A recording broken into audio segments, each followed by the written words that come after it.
Jiminy Crickets.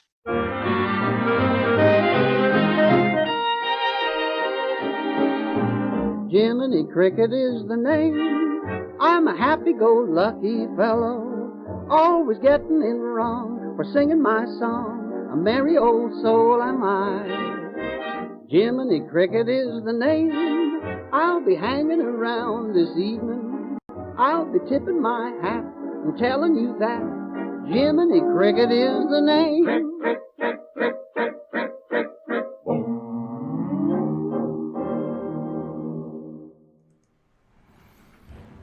Hello, Cricketeers. Long time no see. This is Disney Chris and the one and the only Ruthie Brown. How are you doing, Ruthie? I'm doing okay. Feeling a little under the weather, but I'm here to talk about a fun subject, so I'm excited. Yes, we're going to talk about the D23 Expo this week.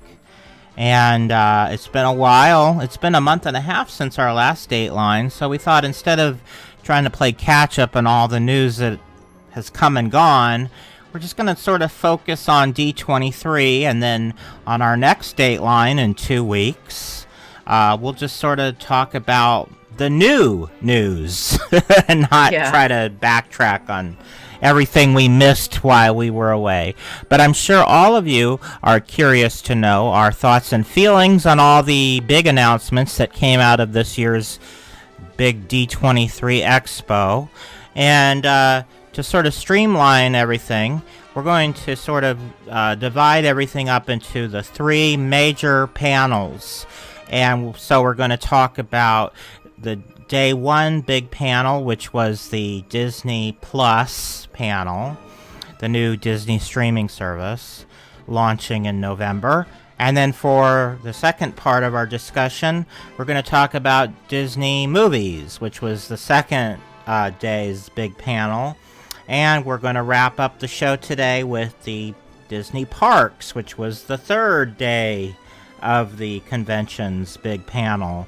We are not going to talk about the overall things that were at the expo, like the exhibits. We're just going to sort of talk about the news that came out of it, because this is a news show. If you are interested in getting more of our thoughts about the other things that were at the expo, we actually are going to be releasing an episode of our Down the Rabbit Hole podcast, which will come out on the last day of September 30th. And Ruthie, who attended the expo, went through in detail her experiences at the expo. And she talked a lot about the exhibits and other things besides what we're going to talk about on this episode.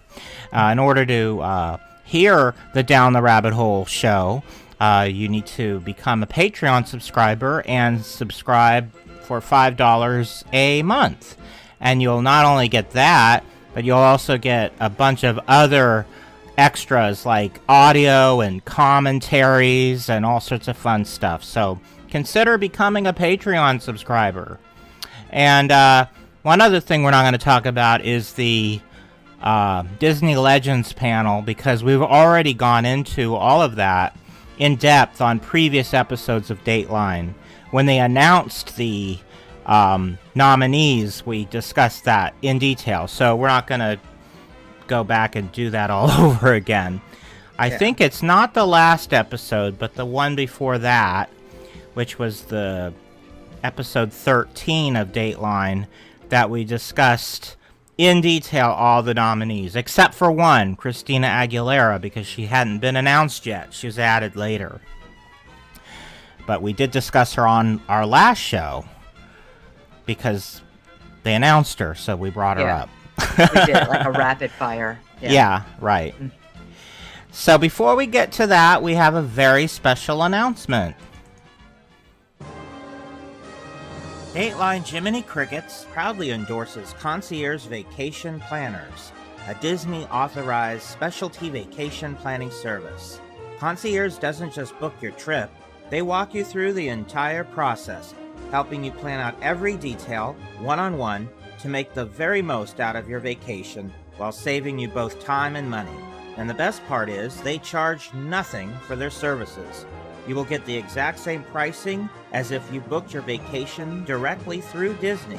But in using Concierge's expertise, you've got the added bonus of having your very own personal Disney Guru planner by your side. Both Ruthie and I are also satisfied customers, and we just can't recommend them enough. Visit their website at www.concierge.com.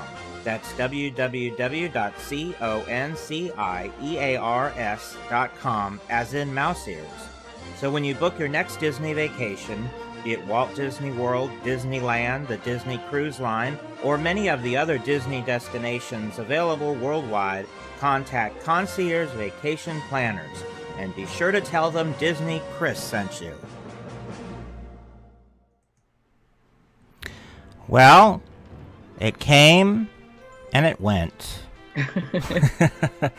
Every 2 years in Anaheim, I guess this was the 5th time or the 4th time? The first time was 2009, so So I guess it it would was be the 5th. for the 5th time, because it's every 2 years. On the odd year, they have a huge Disney fan convention exposition at the Anaheim Convention Center.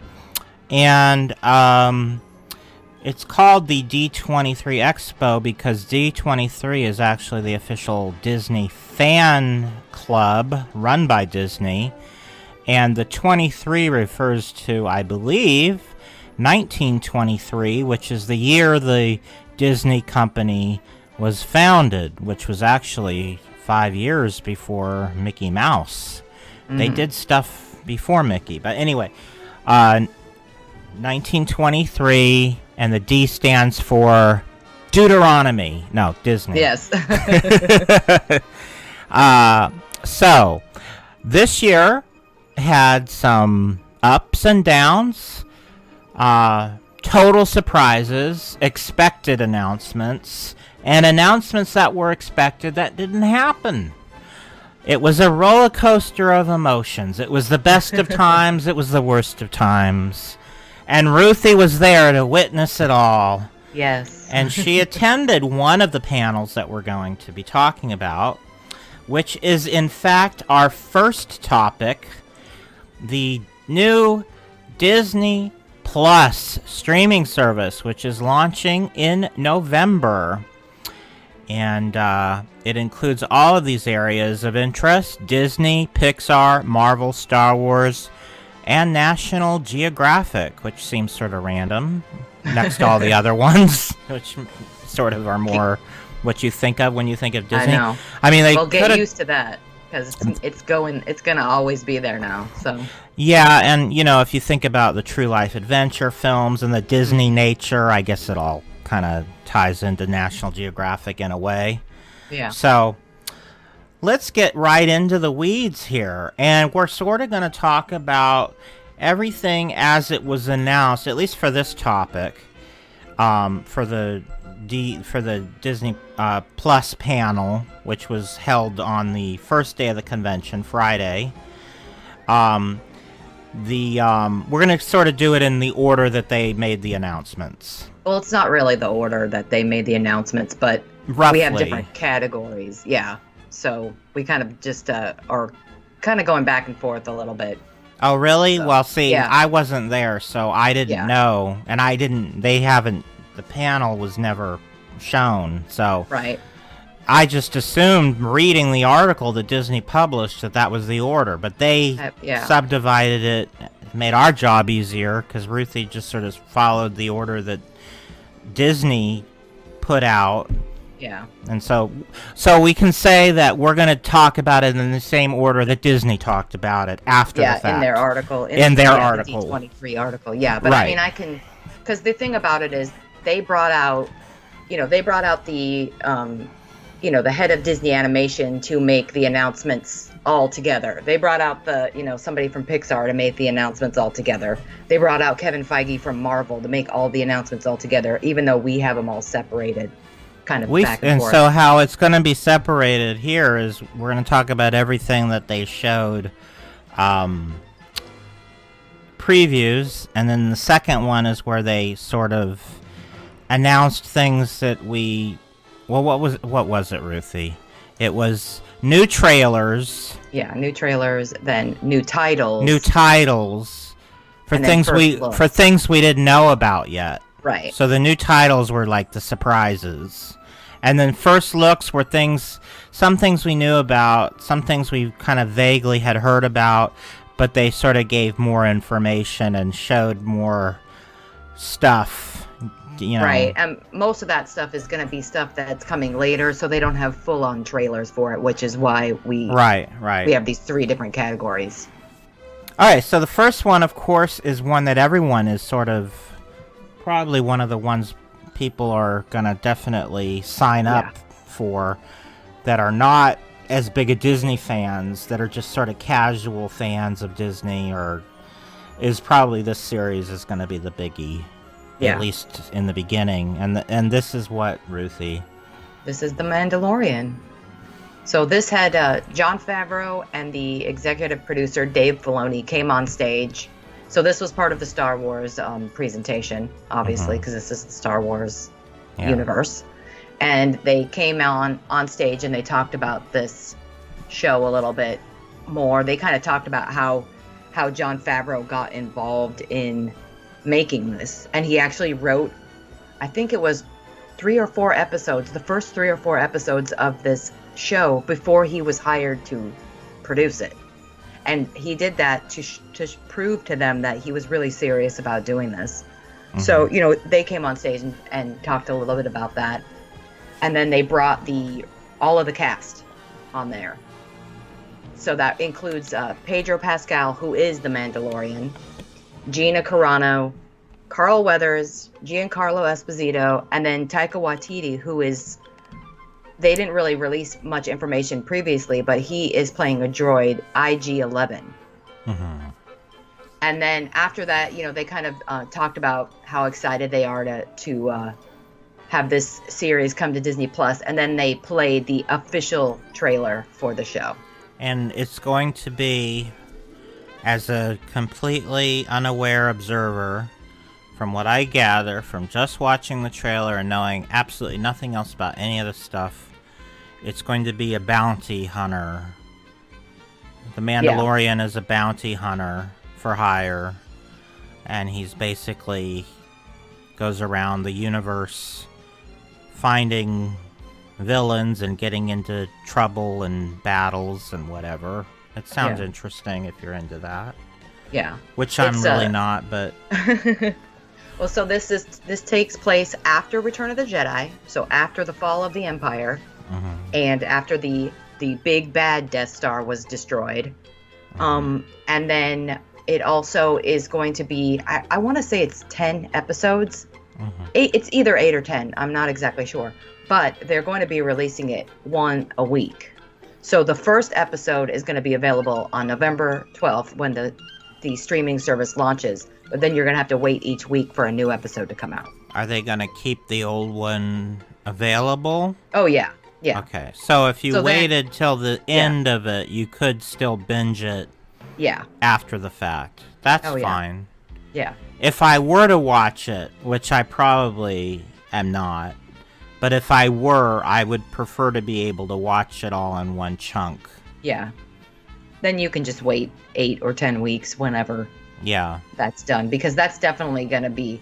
It's still going to be a draw for people, even people that aren't already going to be signed up for it on day one. Well, people are having withdrawals from that other thing that was on Netflix. What was it? The one with the knights and the dragons, and what was that series called? Oh no, that's HBO. You're talking about Game of Thrones? Yeah. Oh, that was HBO. Yeah.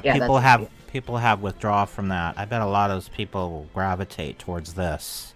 Oh yeah. No, I'm way excited for this. The trailer looked amazing. It looks so much like it belongs in the Star Wars world. So like true Star Wars fans are going to really love this. And I just think that they really put some money into this too. Yeah, I think people that are sort of wary about the theatrical releases, that are those diehard Star Wars fans, this is something they're gonna eat up. This is something that will appeal to that demographic for sure. Oh, definitely. Yeah. So the next, we have a few oldies but goodies that are sort of making a comeback on the new Disney Plus. One of them was a very popular Disney Channel animated series called Phineas and Ferb.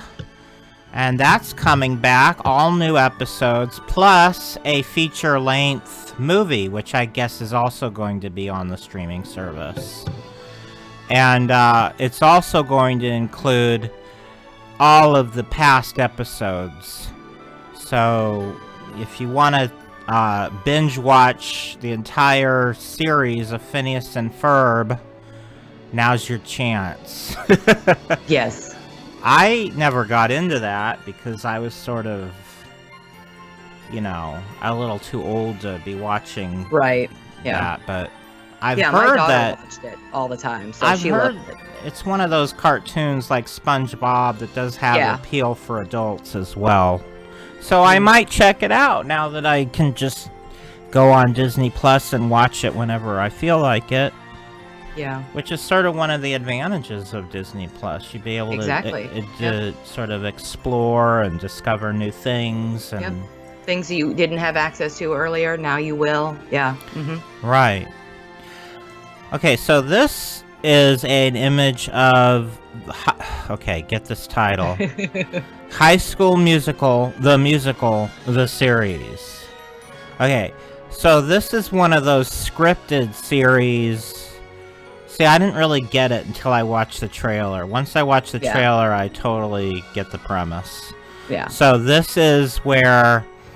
Okay, so this is takes place at the high school where High School Musical, the musical, was filmed.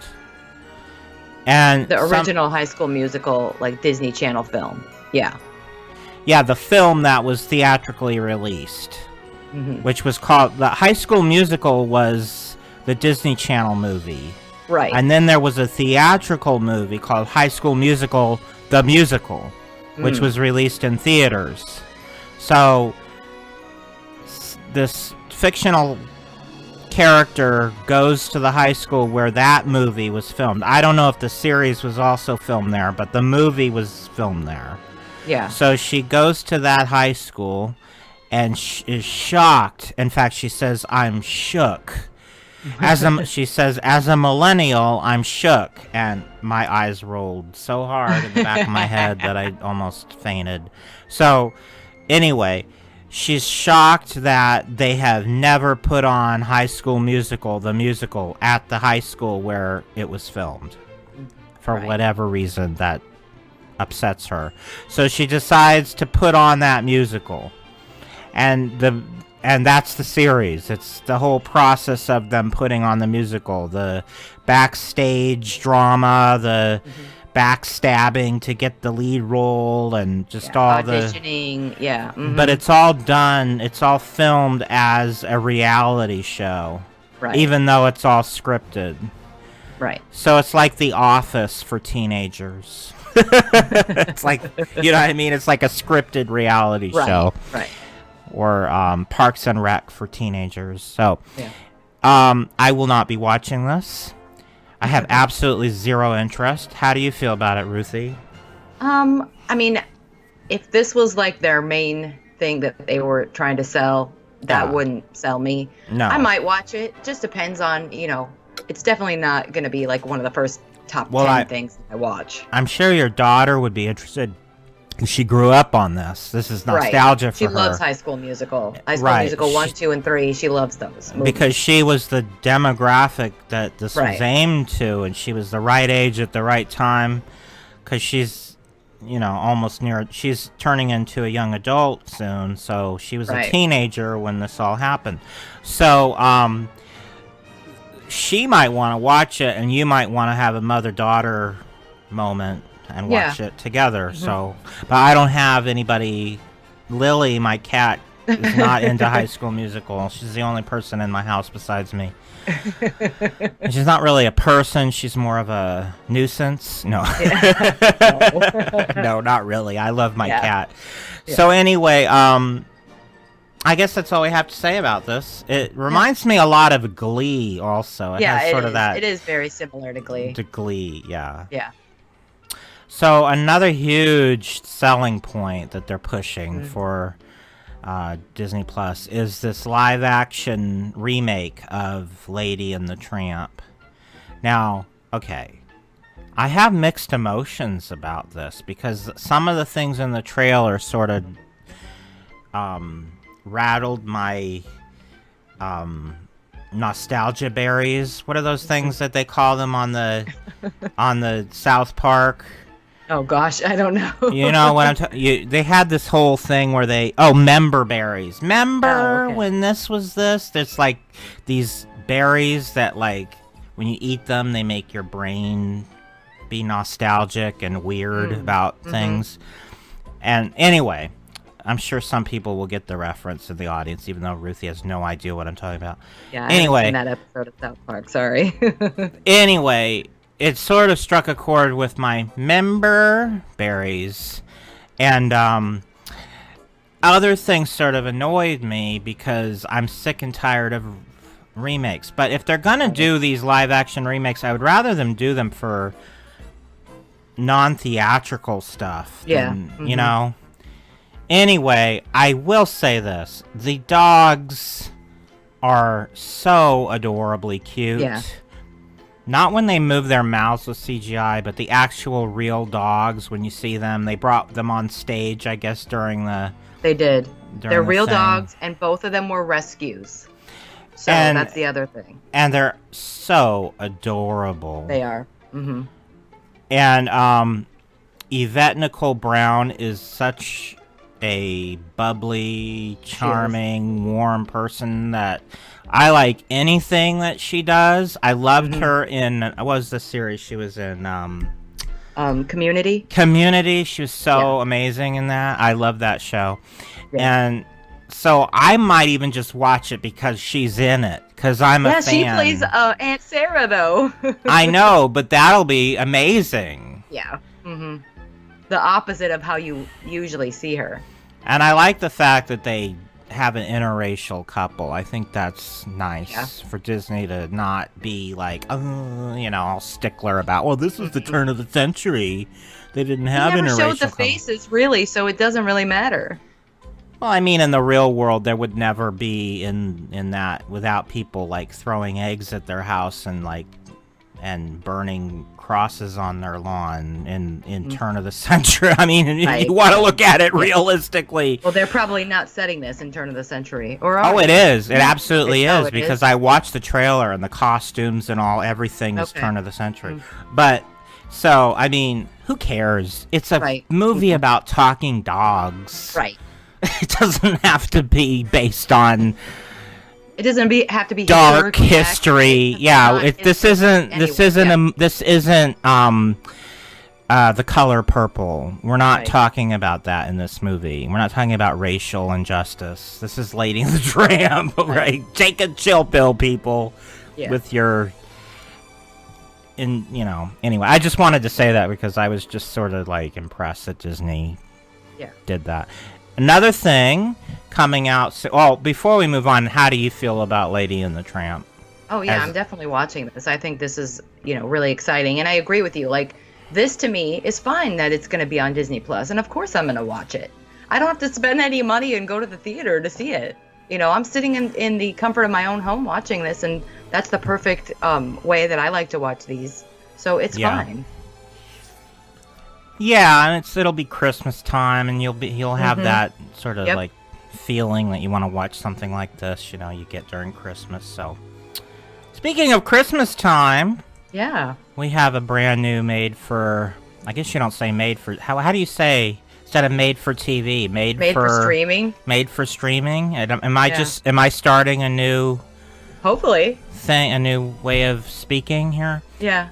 So this is a made-for-streaming movie called Noelle, and I guess I kind of guessed at what the premise was, but after watching the trailer, now I definitely understand the whole idea. So, I guess Santa Claus is the father. These two people are brother and sister, Bill Hader and Anna Kendrick. They play brother and sister, and they are the daughter and son of Santa Claus, who passed away, and the son has to take his place because it's traditional that the man takes the place of Kris Kringle. So he doesn't want any part of it, whereas the daughter is all into it, but she's into it in the way that she wants her brother to be good at it. Like, she's his overly enthusiastic support system. It's not like she wants to take...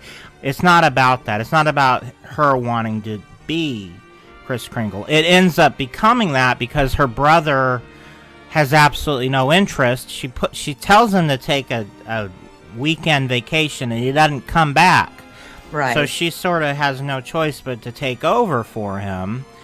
And then she, I guess, finds him, and then they don't really give away the ending, which is good. We don't want them to give away the ending. But anyway, it doesn't sound like the normal...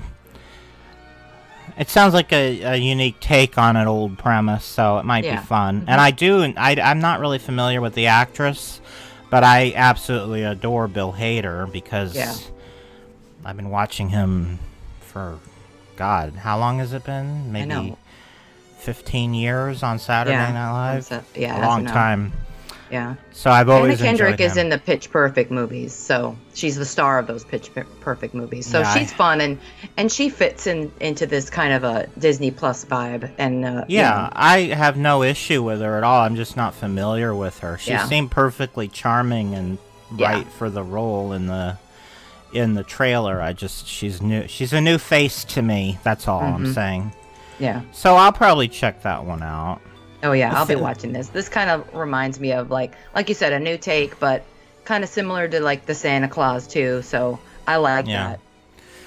Yeah, I mean, I'm not a big fan of the Santa Claus movies with Tim Allen. I'm not really into those, but this seems more like a fun Lifetime movie to me, and less like that. It seems like a Lifetime movie that's a little bit better than a Lifetime movie because it's not it's gonna have some gravitas. It's not gonna be all cheesy and everything, you know. But it's not about a love story either. Those Lifetime things tend to be about a love story. Tend to be, yeah. Mm-hmm. So the next one looks really fun and interesting, and I'm a fan of Jeff Goldblum. People in the audience, when they played this, when he came out and introduced the trailer, they were freaking out. People love Jeff Goldblum. Yeah, I've always enjoyed him. I mean, probably my favorite, even though it's kind of hard to watch, is The Fly. It's got some really gross stuff in it, but he was really good in that movie. Yeah. Mm-hmm. And of course Jurassic Park, Independence Day, he's in that as well.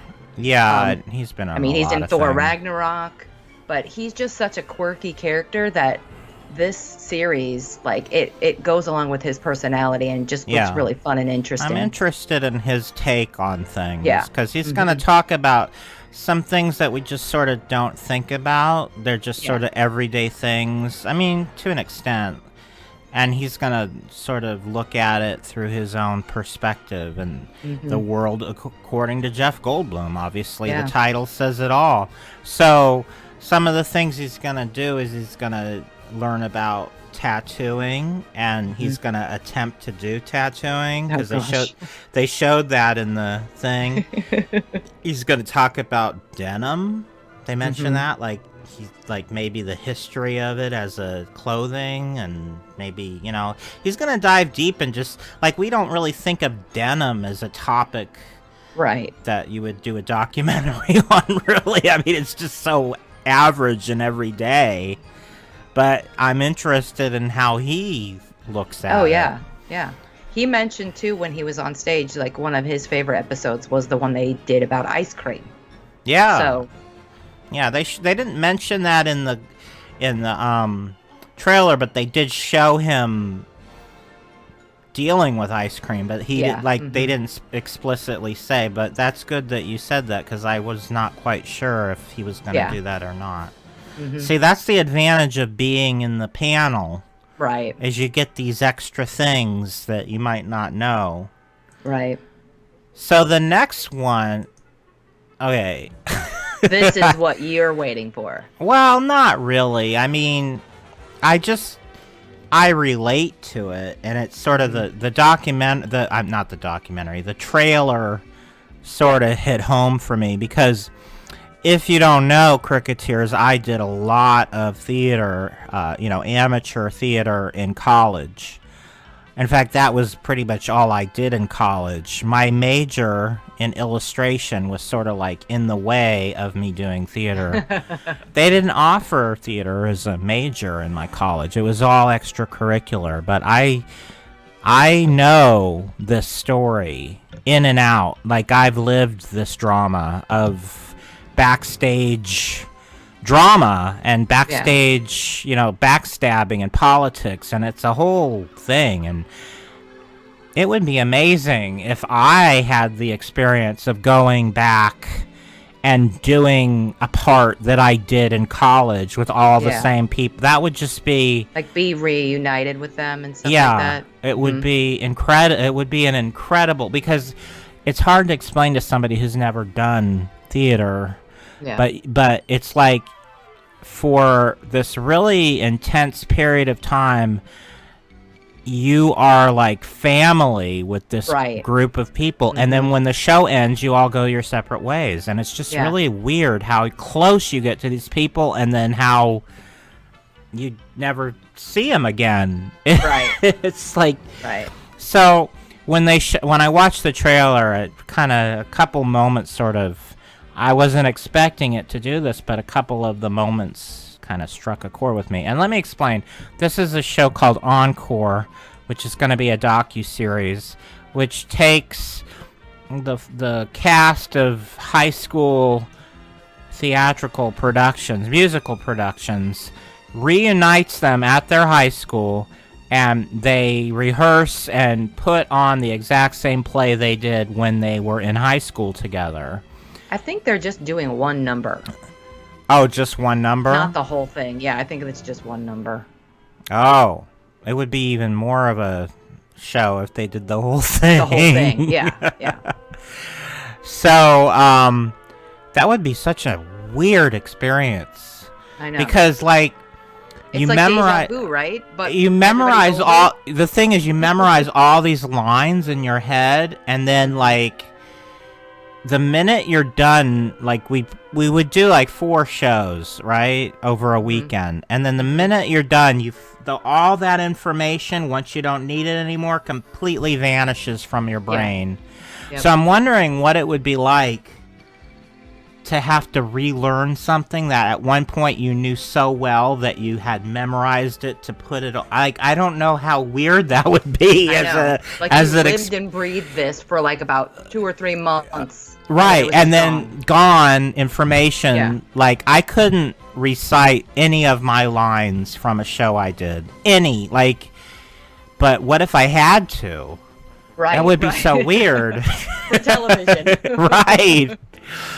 Would I have to learn it all over again, but would it, like, come back to me immediately as soon as I looked at it? I don't know how that would work. Anyway, on so many levels, this whole premise sort of struck home for me. Yeah. No, I think it's fun. I mean, I did some musical theater in like middle school and some in high school, and I really enjoyed. I actually really like the backstage stuff a lot, and so I think this is fun too. This is exciting for me to be able to watch too. I wonder if they're bringing back. It was emotional. I wonder if they're bringing back some of the behind the scenes people too. That would be like lighting crew, costume crew, things like that. Yeah, because they're a part of it also. They are, yeah. Mm-hmm. All right, so the next... we'll have to watch to find out.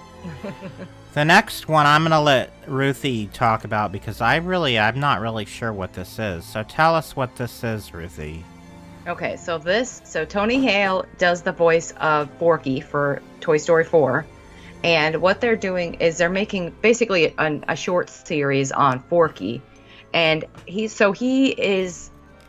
was a craft turned toy. Right. So Bonnie created him in preschool or kindergarten. For Toy Story 4. Toy Story 4, and then he Right. comes to life, Right. and he doesn't know anything about where he is. He just thinks he's trash. So they're using that premise to turn this into like a little bit of a short series where he asks questions like, what is this? What is that? Kind of a little bit similar to Jeff Goldblum, but this is more for kids. Okay. So what they did, so they have 10 short episodes. These are like 8 minutes long. Mhm. And what they did was show one episode, and that episode that they showed was about money. And so he just asked some questions like, what's money and what do they do with it? And then they just kind of did like a quick little lesson. So to me, it's similar to like something that you would have seen on Sesame Street or something, like a little edutainment kind of a thing. These are the people in your neighborhood. Exactly.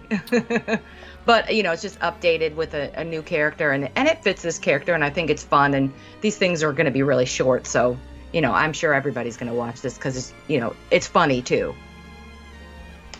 All right, well, the next, we're sort of done with all the stuff where they showed previews and trailers for, even though this trailer was not released to the public at large, it was shown, a whole episode was shown at the convention, so we included it there. So the new titles include sort of all the surprises, and the first big surprise, and I'm sure Ruthie lost her, know what, when this actor walked out. Yes, Ewan McGregor. We're talking about this. Yeah, we're talking about this first, but this was the last announcement in the panel. Right. So they announced there was rumors that this was going to happen. Yeah. So we kind of knew, but they announced that they are doing an Obi-Wan Kenobi series for Disney Plus, and Ewan McGregor is reprising the role. And he came out on stage, and everybody was freaking out. And it was so awesome. I was so excited. I'm glad they waited till the last to make this announcement. This actually was on my birthday, too. So it was like an amazing thing to have happen. And it was just electric. Like, this is the advantage to being there in the room for these panels, is being able to really experience all of the excitement when they bring these people out. So it was just amazing. They don't have any title. I think I've heard that it was going to be like 8 years after Return of the Jedi. Okay, so sometime between the episode 6 and episode 7. Right, so between Return of the Jedi and Force Awakens, which is a huge span of time. It's 30 years. Right. So that's where this is going to be set, and so then you can still have Darth Vader. You can have him face Darth Vader, and you can have a young Luke and a young Leia. Oh, wait a minute! Series. Didn't Darth Vader die in the Return of the Jedi? Oh yeah, you're right. My bad. Well, so they did show him as a Force ghost though, at the end. Yeah, that's why I knew he died, because he was a Force ghost, and he didn't have it. He was Luke's father at the end. He wasn't in his suit. He had become a good person before he died. So they could still do something like that. So they could bring the actor who played Anakin back to, do Force ghost stuff. But I think this is really exciting. They're gonna, like I said, young Luke, young Leia, and kind of like see Yoda what kind of can be involved. Yoda, and what kind of a upbringing they had. So I'm really excited about this. Yeah. All right. So the next sort of surprise announcement were 3 new Marvel series were sort of announced, and I guess 2 of them are the female versions of existing.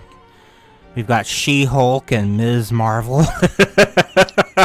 I don't know about those titles. Can we, call it something else? It's based on the comic books, so that's the names. Oh, those are the names for the... Okay, well then they get a pass. Right. And I guess Moon Knight is a male character. Right. Moon Knight is for lack of a better way of describing it, a Batman-ish character for Marvel. So I saw a picture of what he looks like, Yeah. And then Ms. Marvel is just a young... so Captain Marvel is female. And Ms. Marvel is like a younger version. Actually, it's... the character who plays Ms. Marvel is Kamala Khan. That's her name in the comic books, and she's I think she's Pakistani. So that's the one thing that they're really gonna, bring some,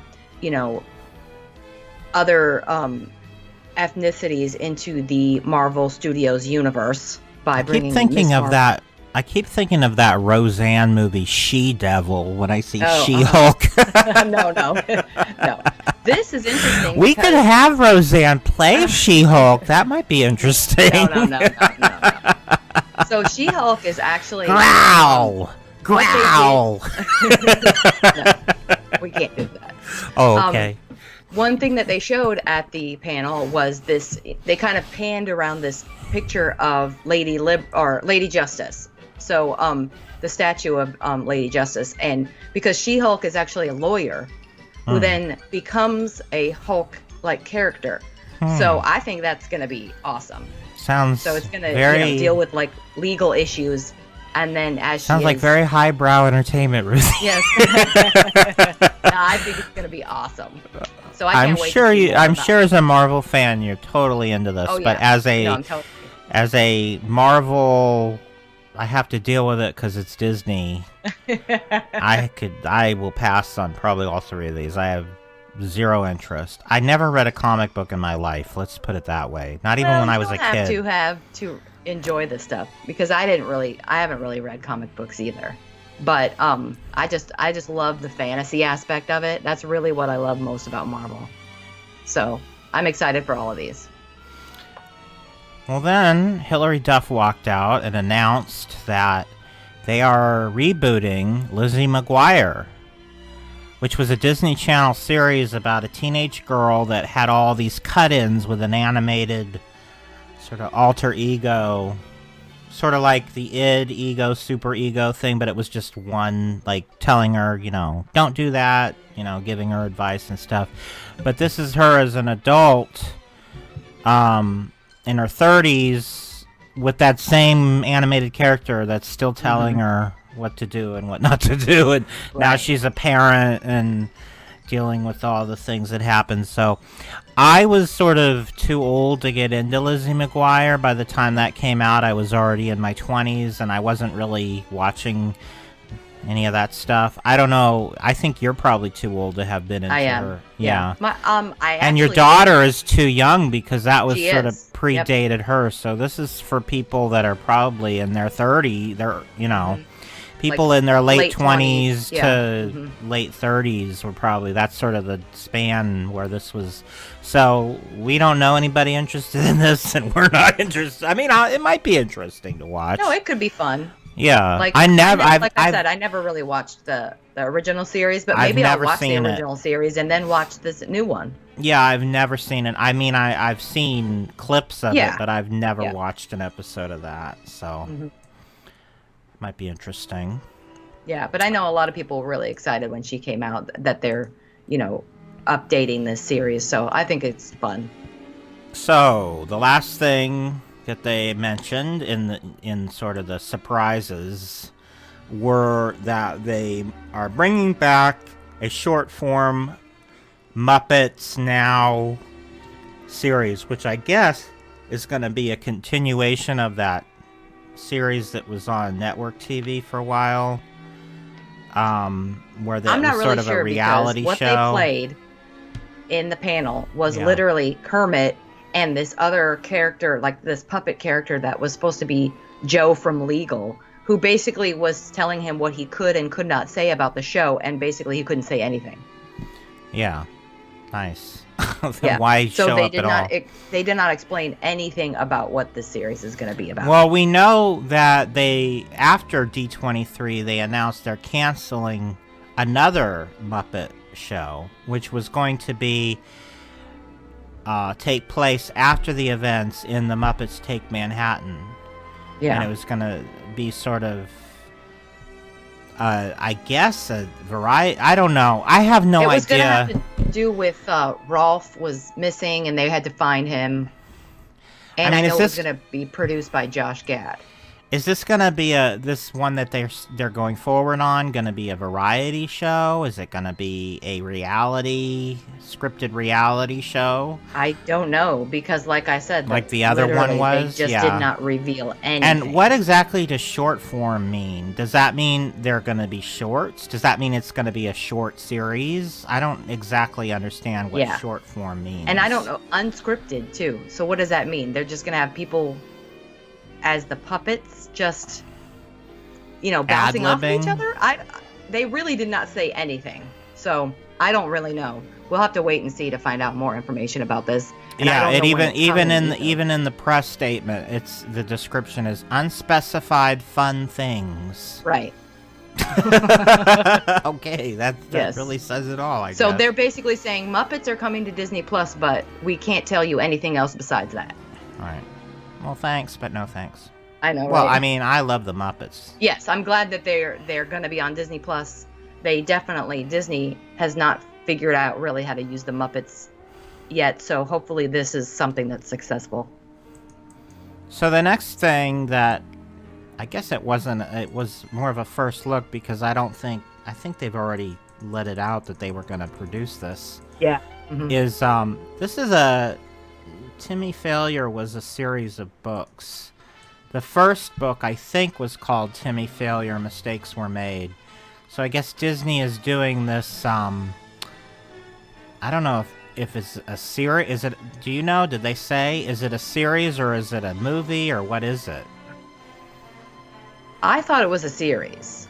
Don't hold me to the fire on that, but I thought it was a series. Anyway, the only thing we really know, because they didn't really show much at the convention, according to Ruthie, they just showed like a really teaser clip. Mm-hmm. And it is going to be live action, not animated. The logo that you're looking at on the left is the Disney logo that they're using for the series. But the illustrated character on the right is the illustration from the cover of the original book. I didn't have any imagery to show, so I just sort of put this little image together from things I found on the web that so at least we have a picture while we talk about it. Yeah. But I just showed like a little clip where Timmy he has a polar he bear. Operates a detective agency with a 1,500-pound polar bear. Yeah. And they just showed both of them sitting on a bench like across the street from school, and he's like hesitant to go to school, but then he has to get up and leave, and he's like talking to the polar bear. I don't even know if the polar bear is just like an imaginary friend that he only sees and nobody else sees, so I'm not really sure. Well, if anybody's familiar with the books, be sure to leave, say something in the comments so that we know more, because this is really a new IP to Ruthie and me. I never even heard of this. Yeah, I never heard of it before they announced this earlier. Yeah. So the next announcement was a film with William Dafoe that is sort of in the vein of the Disney movie from the 90s. Remember White Fang? Mm-hmm. And then there was like another animated film from another studio, Balto. Yeah, and of course all the books we had to read in high school, the Jack London Call of the Wild and all those stories, sort of that setting, that premise of being out in the wilderness in the winter and in Alaska or the Great North or whatever with a dog. That's all I know about it. It's just probably going to be like an adventure story. They showed, I think this has to do with the Iditarod, and they did show a little bit of a clip from this film, where he has like a runt dog that really wants to participate in his dog sledding, but because he's smaller, the man doesn't train him. And so this dog, they're giving the dog a personality, and he keeps insisting on being trained and keeps showing up every time. So, something kind of along those lines. So the next thing is a series called Diary of a Female President, which isn't coming out right away, but pretty early in January, so just a couple months after the launch. And it's going to be about a Cuban American who becomes president. And it's going to show her as president, performed by Gina Rodriguez. And then it's also going to go into her childhood, and there's going to be a child actress playing her as a child. So sort of that's how the diary aspect comes in, because it's going to show how this all came to happen. And it's about, I don't know if she's going to be the first.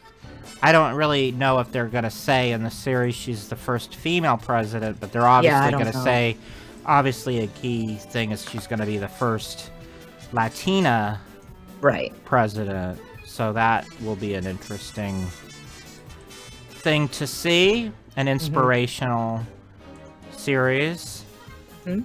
And we don't know much about it other than that. Another thing that they announced was this thing called Stargirl, another series. This is a film. Oh, this is a film? Yeah. Oh, in your notes it says series. Ruthie. Maybe I read it wrong. That's not from what I read. Oh. Anyway, well, it says series stars Grace Vanderwaal and Graham Vercherry. I can't even read their names. Anyways, this is sort of about a quirky teenage young adult girl who wears funky things in her hair and has weird pets, and she's quirky and cute. And Grace Vanderwaal, she won a season of America's Got Talent. And so she has a really unique voice, and she's a singer. And I think like the quirky personality of this main star kind of goes along with how she is. So so she's like the main star, and then there's a boy who sees how, I think it's something to do with how she lives her life differently than everybody else, and she doesn't care about what other people think of her. So kind of along that kind of idea. She looks like Pippi Longstocking to me. I know, she does actually kind of look like that there in that picture. Yeah. Anyway, it's based on a young adult novel. I guess that was a big bestseller for young adults. Your daughter might know about it. I have never heard of it, but it's really, I'm not the target audience, and I'm really not very interested in it, but that's okay. I don't have to be. Yeah, it's fine. The next thing is... What is this, Ruthie? This is The Falcon and the Winter Soldier. And this is the characters from the Marvel movies, played by the same actors. Anthony Mackie plays the Falcon, and Sebastian Stan plays the Winter Soldier. And this is going to be, following the what happened in Endgame. We're just going to continue the story with them in this. I think it's going to be a six episode, limited series. And I mean, the actors came out on stage, and I mean, they talked a little bit about what they're doing. They haven't started filming for this yet, so there was nothing to show. But they came on stage, and then they announced to a couple of other, a new character and a reoccurring character. So there's a character, Sharon Carter, who is Peggy Carter's niece, and she was in Captain America, the Winter Soldier film. And so she's reprising her role as Sharon Carter. The actress is Emily Van Camp. And then they announced a new character, John Walker, from the Marvel Comics, who's also going to be Texas Ranger. No. So, they just kind of gave us a little bit more insight into what this series is going to be, and they're going to be starting to film it. I think they were going to start soon. So maybe in the next couple of months or whatever, we'll be able to see some sort of a trailer. Speaking of the Muppets, moving right along. We're going to talk about Monsters at Work, which is it takes place right after the events from the first film, Monsters, Inc. Right. Because the second film was a prequel. Yeah. So now, instead of screaming being the energy, fear being the energy that powers Monstropolis, now it's laughter. So it's going to take... that is the premise, and it's going to have all your favorites from the movie, and then some new characters as well. We've Yeah. talked about this before. One of We the new did. characters is going to be a character called Tyler. Yeah, and Tyler. He's gonna be played by Ben Feldman, and a character named Millie, played by Isha Tyler. So Millie is Tyler's mom. Okay. And basically the general premise is this. So you go to Monsters University to learn to scare kids so that you can then, produce energy for Monstropolis.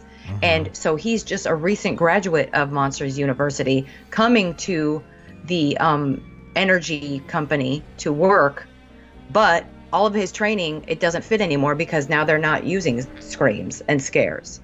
So okay. he has to learn how to do the job differently. And it's Yeah. really going to be based around this new character, Tyler, with the other characters from the film in and out. And No, you and gotta they showed, explain like, that better, because now they're gonna think they're from the movie In and Out. No, not or Inside Out. No. They'll be like in and out, like kind of coming in into Cameo. the story. Yeah, exactly. But they're not going to be. It's not going to be centered around Mike and Sully. Right. And so they did show images of these new characters, but what they're doing is they're working on the animation for this now. So it's not done yet, but And Mike and Sully are gonna, when they do appear, are gonna be voiced by Billy Crystal and John Goodman. John Goodman, the original. Yeah, and I think they've already filmed all of the actual dialogue. It's just a matter of them doing the animation and finishing it up. Right. So. Which takes a long time. Right. Especially when it's like a series. It's not just an hour-and-a-half movie. It's like, how many episodes did they say? I don't think they've said. Okay. At least as far as I can remember. So this next one you're going to have to explain, because I didn't get I'll it. explain. This is called WandaVision. And before I knew what it was or anything, I was like, oh, Wanda Sykes is doing a series like the Jeff Goldblum one? I was like, well, that'll be interesting. She's not very Disney, but maybe she'll calm down her language for Disney. Yeah. Oh, that's funny.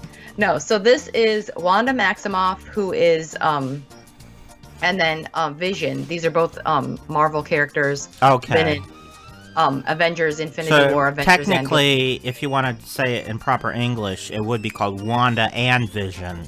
Right. With an ampersand. But so basically this is going to be, so there's like a comic book storyline where Wanda has powers where she can kind of create a different, like a reality that isn't real. She can make you think that you live in a world that isn't real. So she can kind of make you think you're like on acid. Or like what I was going to say, like the Matrix. Okay. You think you're living in the Matrix, you think it's real, but it's not really real. It's really all in your mind. And so this is one of the powers that she has that she hasn't really explored in the films up to this point. But that's what they're going to be doing in this series. And it's going to be her and Vision married, being, a husband and wife with kids. And they live in like this suburban life. And one of the things that they did, so they haven't started filming for this either, and they don't have any clips. But one thing that they did was they took a whole bunch of clips of these two characters from the films and kind of juxtaposed it with clips from the Dick Van Dyke Show. Mm-hmm. So it's going to be like a 50s sitcom, similar to Dick Van Dyke. Is it going to take place in the 50s? It is, yes. Okay. So that's kind of, they were like, here's to give you an idea of what this is going to be like. This is what it's going to be like. These characters in this Dick Van Dyke 50s sitcom world. So it's going to be like really Bewitched, where she's she's trying to hide her powers from the mortals. Possibly. And gets into all sorts of wacky adventures. Exactly. I don't know exactly. And at the end of the show, they'll go, "Oh, Wanda." I know, right? So that was really fun that they showed that. This is going to be a little different from the other Marvel things. It'll be more of a funny, spoofy kind of a thing. And they did announce at the pictures that they're showing don't speak to that. Yeah. It looks very They serious. have a poster that they released that has kind of like the idea of the 50s sitcom. But yeah, this doesn't. The picture I picked says... at Comic-Con in July that Wanda is going to be in the next Doctor Strange film, so the events of this series are going to lead into her being in the Doctor Strange film. So all of these Marvel series are going to be related to the films, and they're going to be part of the canon.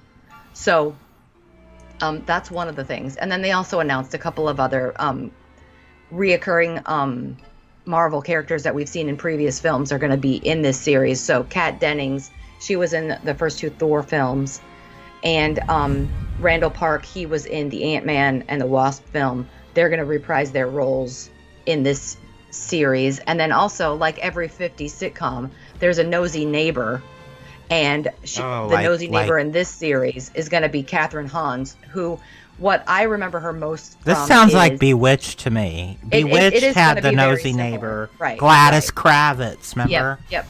So Catherine Hahn, she was. Is it gonna have the like annoyed stepmother that like has to take pills? But yeah, I mean, it very well possibly could.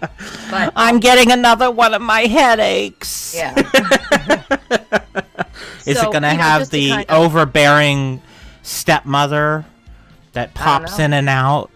Yeah, I don't know. We'll see. But they have announced the nosy neighbor. So, I think it's really gonna be something that we've never seen before, which is the most appealing. Sounds like we have seen this before on Bewitched. Well, not with Marvel. And I Dream of Jeannie.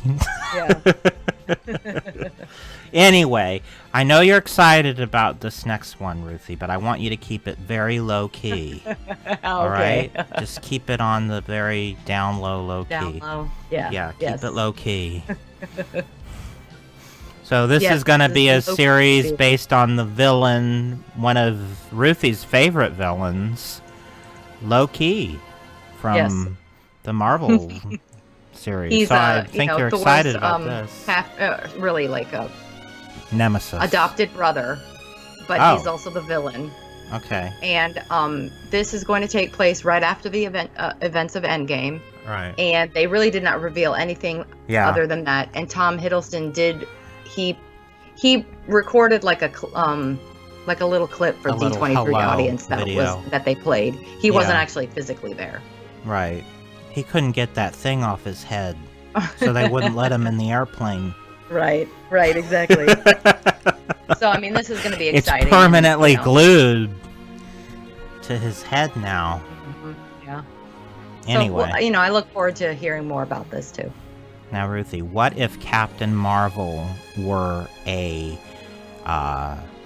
monster? A zombie. A zombie. I couldn't think of the word zombie for some reason all of a sudden. I blanked out on that. Yeah. So this is going to be an animated series where they take different scenarios. Like, what if this was, what if instead of Spider-Man being bitten by a spider, he was bitten by a ladybug? Oh, I don't know.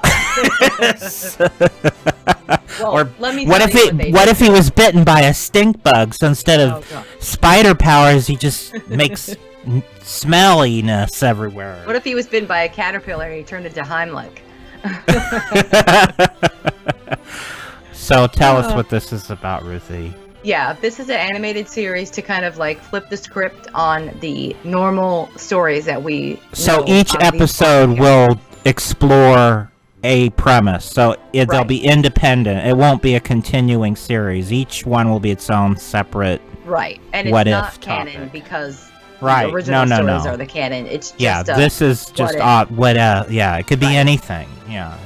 And Marvel did release a series of comic books, What If comic books. Oh, okay. But what they did was they showed in the panel clips of what if Peggy Carter, who is Captain America, Steve Rogers' love interest, what if she was injected with the serum instead of Steve Rogers and she was Captain America? And they showed a little bit of Perish the thought. And it looked really good. I'm being sarcastic. I have no idea what you're even talking about right now. Yeah. This is all Well, like I'm a sure different some language. of the people watching know what I'm talking about. So. Oh, no, this isn't... hello. Yeah. I know that there are Disney fans out there that are also into Marvel. In fact, I'm talking to one right now. Exactly. I'm trying to be funny. I really don't care, but I don't care if you care, and it doesn't bother me if you care. I'm just trying to be funny. I really am just have no opinion on it one way or the other. I don't have a problem with it. I just think it's funny that... I mean, I grew up watching Mickey Mouse and the Mouseketeers, and now I'm expected to be a Marvel fan all of a sudden. You're not expected. Because Disney owns it. Right. Anyway... The next one is they're finally going to put a period on this long-running, unended sentence that is the Star Wars Clone Wars series that just sort of ended in the middle of not giving an ending. So now they're going to end it. They're going to do one season to sort of tie up all the loose ends and knots. And it's all going to be done in the same style as the original series, and it's just going to sort of give fans what they want, which is an ending to this beloved animated series. Mm-hmm. So, I mean, what else can you say? Let's move on to the next final thing, which is a unnamed series, but it's going to be based on two Marvel characters. What is this? Oh no, two Lucas Star Wars characters. Yeah. See, I can't even figure out what is what anymore. All right, so what is this all about, Ruthie? So, from the film Rogue One: A Star Wars Story, two of the characters from that film, Cassian Andor and K2SO, which is a android from that film, they are going to be doing a series that obviously takes place before the events of Rogue One, and they didn't really release anything other than, I mean, the actor and it's Diego Luna plays Cassian Andor, and then Alan Tudyk does the voice of K2SO. They came on stage and just kind of teased this series. They did not release a title or really anything about it other than the fact that it takes place before the events of New Hope and Rogue One. What the title, the main characters, we don't even know if they're title characters. It might be called, Butterflies and Rainbows for all we know. Exactly. So they just came out and teased it, which we had heard before anyway, but, it's still nice to see them, excited about this, so. All right, so that is our coverage of everything they let out. That was a long day one. Yeah. So our next topic is movies. Yeah. So, again, we're just going to sort of discuss these in the order that Disney... Ruthie did not attend this convention. I mean, this panel. Yeah. So, we don't have any insider information that we, didn't read from articles and whatnot. So we're just going to sort of name off the different movies that were discussed. Some of them were things we already knew about, and they released, more information. Some of them are, brand new things that we just found out about. But as far as I know, these are just in completely random order, but we're doing them in the order that they were presented in the D23 article about this panel. Mm-hmm. So the first thing that was discussed, well, we don't know if it was the first thing, but the first thing in the article that was discussed is the upcoming December release of the final chapter of the Star Wars Skywalker, what do you call 9-part? Not a trilogy. Saga. Not a saga. That's a good word. So they let out a few of the very few of the details of the plot, but they sort of... Well, first thing they showed the official poster. Mm-hmm. People got very negative about that poster, saying that it was Photoshop. Of course it was Photoshop. That's how you do posters now. Right. I mean, I don't understand. I thought it... Okay. I went to school for graphic design. I looked at the poster. It looked perfectly fine. It wasn't anything amazing, but I wouldn't say there was anything wrong with it either. Of course, the police probably disagree with me. They're coming after me. They are. So, as a graphic designer, let me assure you, it was well designed, and I have no problem with the poster. I think it conveys what it is. It's in the tradition of the other posters for the series. That's all I have to say. I'm getting a little, to be quite honest, I'm getting a little annoyed with people getting annoyed with Star Wars. Right. Because it's like, people, it's just a movie, and just enjoy it for what it is. Why do you have to... Yeah. It's just too much. It's too deep. Like, enjoy that we are getting these films, that we're getting all of these new series, and the universe is growing, and just take it for what it is, and be happy, and just know that J.J. Abrams knows what he's doing, and that he knows the weight that's on his shoulders with this film. And just trust him. I'm not Force Awakens was good. I'm not trying to pixie dust... Right. Anything. I haven't seen any of the movies.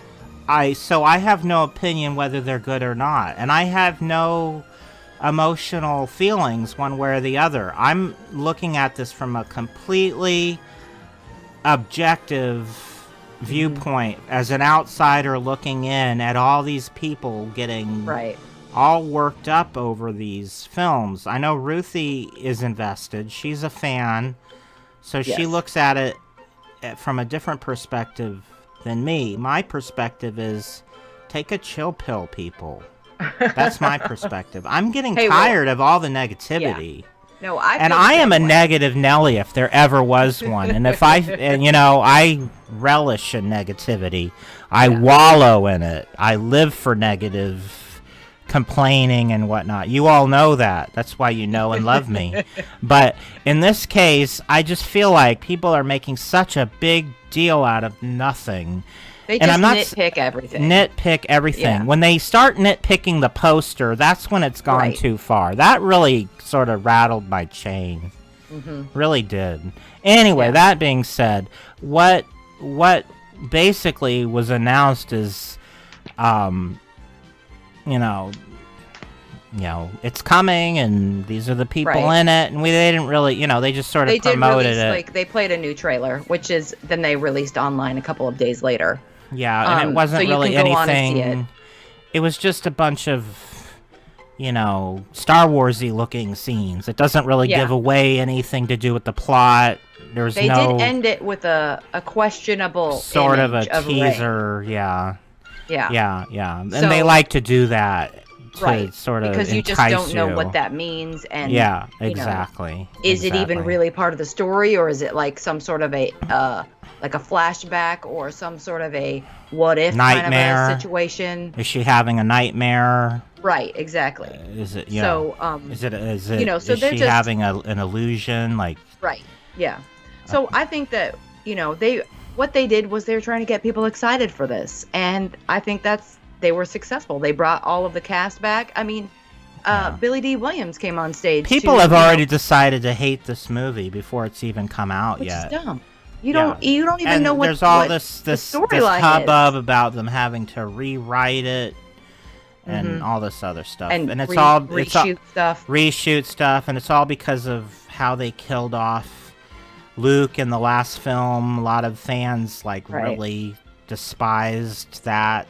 And so they're trying to figure out a way to make up for it in this movie, I guess. Just make your movie. You can't please everybody. Just make what the movie you intended to make, is what I say. If people aren't going to like it, they're not going to like it. Right. And here's the thing. So I listened to this If you don't like podcast, it, raise $10 billion and make your own. Right, exactly. Movie. So I listened to this Marvel podcast, and the host talks a lot about how he has ideas of what he wants these films to be, and I think the same kind of mentality can apply to Star Wars. But when he sits down before he watches one of the Marvel films, he just kind of enjoys the moment, because he's in a moment where he doesn't know what's going to happen, and he just lets his expectations go, and just sits there and enjoys the experience of being engulfed in this world, and knowing, I'm going to experience more of it. and experience more of the story. And that's what the Star Wars fans need to do. All right, Just enjoy it for what it is. So I watched all of the prequel movies, each one in the theater as they were released. Yeah, so did I. And I enjoyed every one of them until everybody told me that I'm not supposed to. Right. You know, like, this is going to be controversial when I say this. But what's the character from the first one, episode 1, that everybody hated? No, the one everybody hated. Oh, Jar Jar Binks. Yes. I didn't have a problem with Jar Jar Binks. I had no feeling about that character one way or the other. It didn't bother me. I just thought it was a character in the movie. Right. You know? Until everybody's like, oh, we hate that character. Blah, blah, blah. So it's almost like they're trying to brainwash me into hating that character. I still have no problem with that character. Right. And I don't understand. It's like everybody jumps on the bandwagon. It's the whole thing about being afraid of clowns. It's all these millennials that collectively decide that something is creepy or scary. So it's like, it's fashionable to jump on the bandwagon. Like, whoever thought a clown was scary? Growing up, I loved clowns, and they were fun and happy. And now everybody that's, you know, younger than Ruthie and me is like, oh, clowns are creepy and scary. It's the same thing. It's this bandwagon mentality where you all have to sort of hate something collectively because everybody else does. And I don't like that. And I feel like that's what's happening with Star Wars. Mm-hmm. At least with, like, you know, people younger than us. Out there to hate it. Yeah. Yeah. And that's the whole thing of hating a movie before it's even come out. Right. You know, I can't jump. As much as I would love to be negative and join you in your hate fest, I can't abide by that. Sorry. Right. Now, if it's a terrible film, legitimately a terrible film, then I'll join you in your hate quest. But until then, and the other thing is, everybody's entitled to their own opinion, and just because you have an opinion about certain things doesn't make it right for everybody. Right, exactly. So let's move on to a movie I'm sure everybody's excited about, and everybody's gonna love. I am very excited. Black Panther 2. Yes. So they really really didn't say anything about this film other than the fact that they're going to make it, and the release date is going to be May 6th, 2022. Yeah. Yeah. And so they brought the director, Ryan Coogler, out on stage, and they kind of, from what I've heard, Kevin Feige and Ryan Coogler went back and forth about, should we release anything about this? Should we release anything about that? And really, they just boiled it down. So it was we're going to call that a Muppet rehash, because that's exactly what the Muppet situation was during the other panel. The Disney Plus panel, yeah, exactly. Yeah. They're teasing you, and then they don't say anything. Right. I think that's a little shady. It is, I mean... Just don't say it. If you're not going to say anything, don't tease the audience. That's not nice. Marvel had made a lot of announcements at Comic-Con, the San Diego Comic-Con that happens in July. So they really didn't have when it comes to movies, they didn't really have a lot to announce here. Mm-hmm. So I think that they were just filling in with this.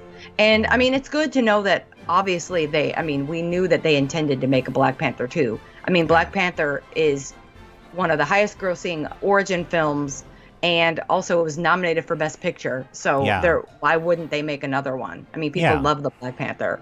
Right. So I mean, it's just, I guess, a little bit of a, comfort that they're making it and they're working on it now. So, the next film, and again, they didn't say much. Right. And this is, they don't even have any publicity images of it yet. So this is an image I took from the comic books that it's based on.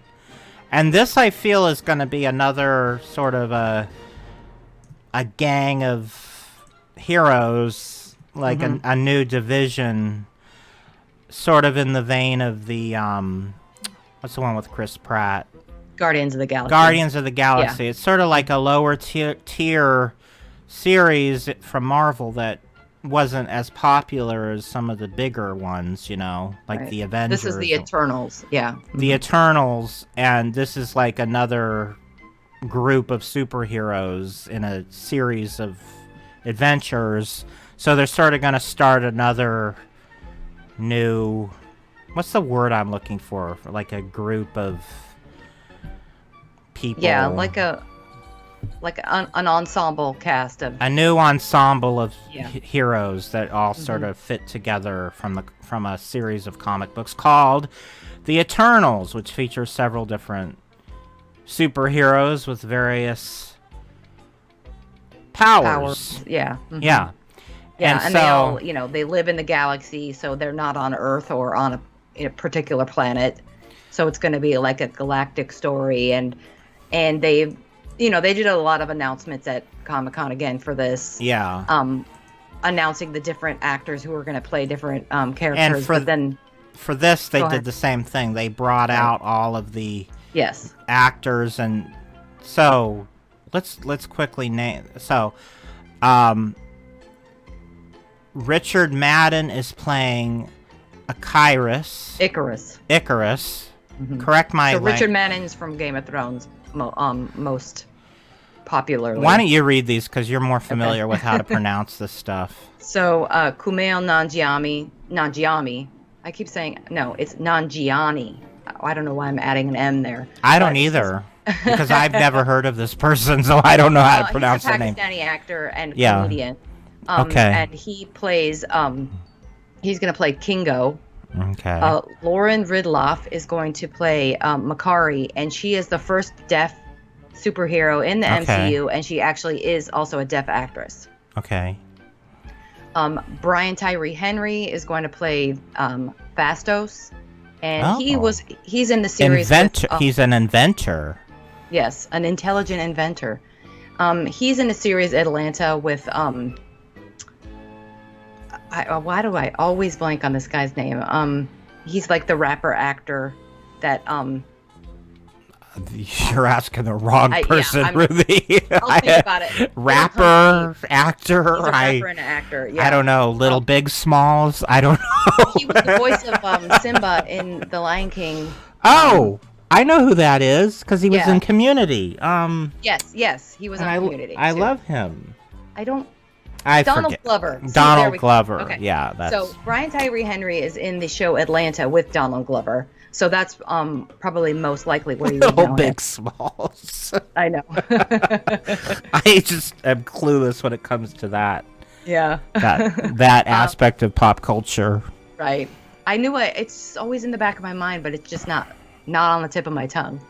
So, well, I know who he is, because I think of him more as an actor than a rapper. Right. And I don't even think of him as a rapper, because his music is more mainstream. It's not full-on rap. It is like some, pop music to it, too. But he's Childish Gambino, his rap name. Right. Yeah.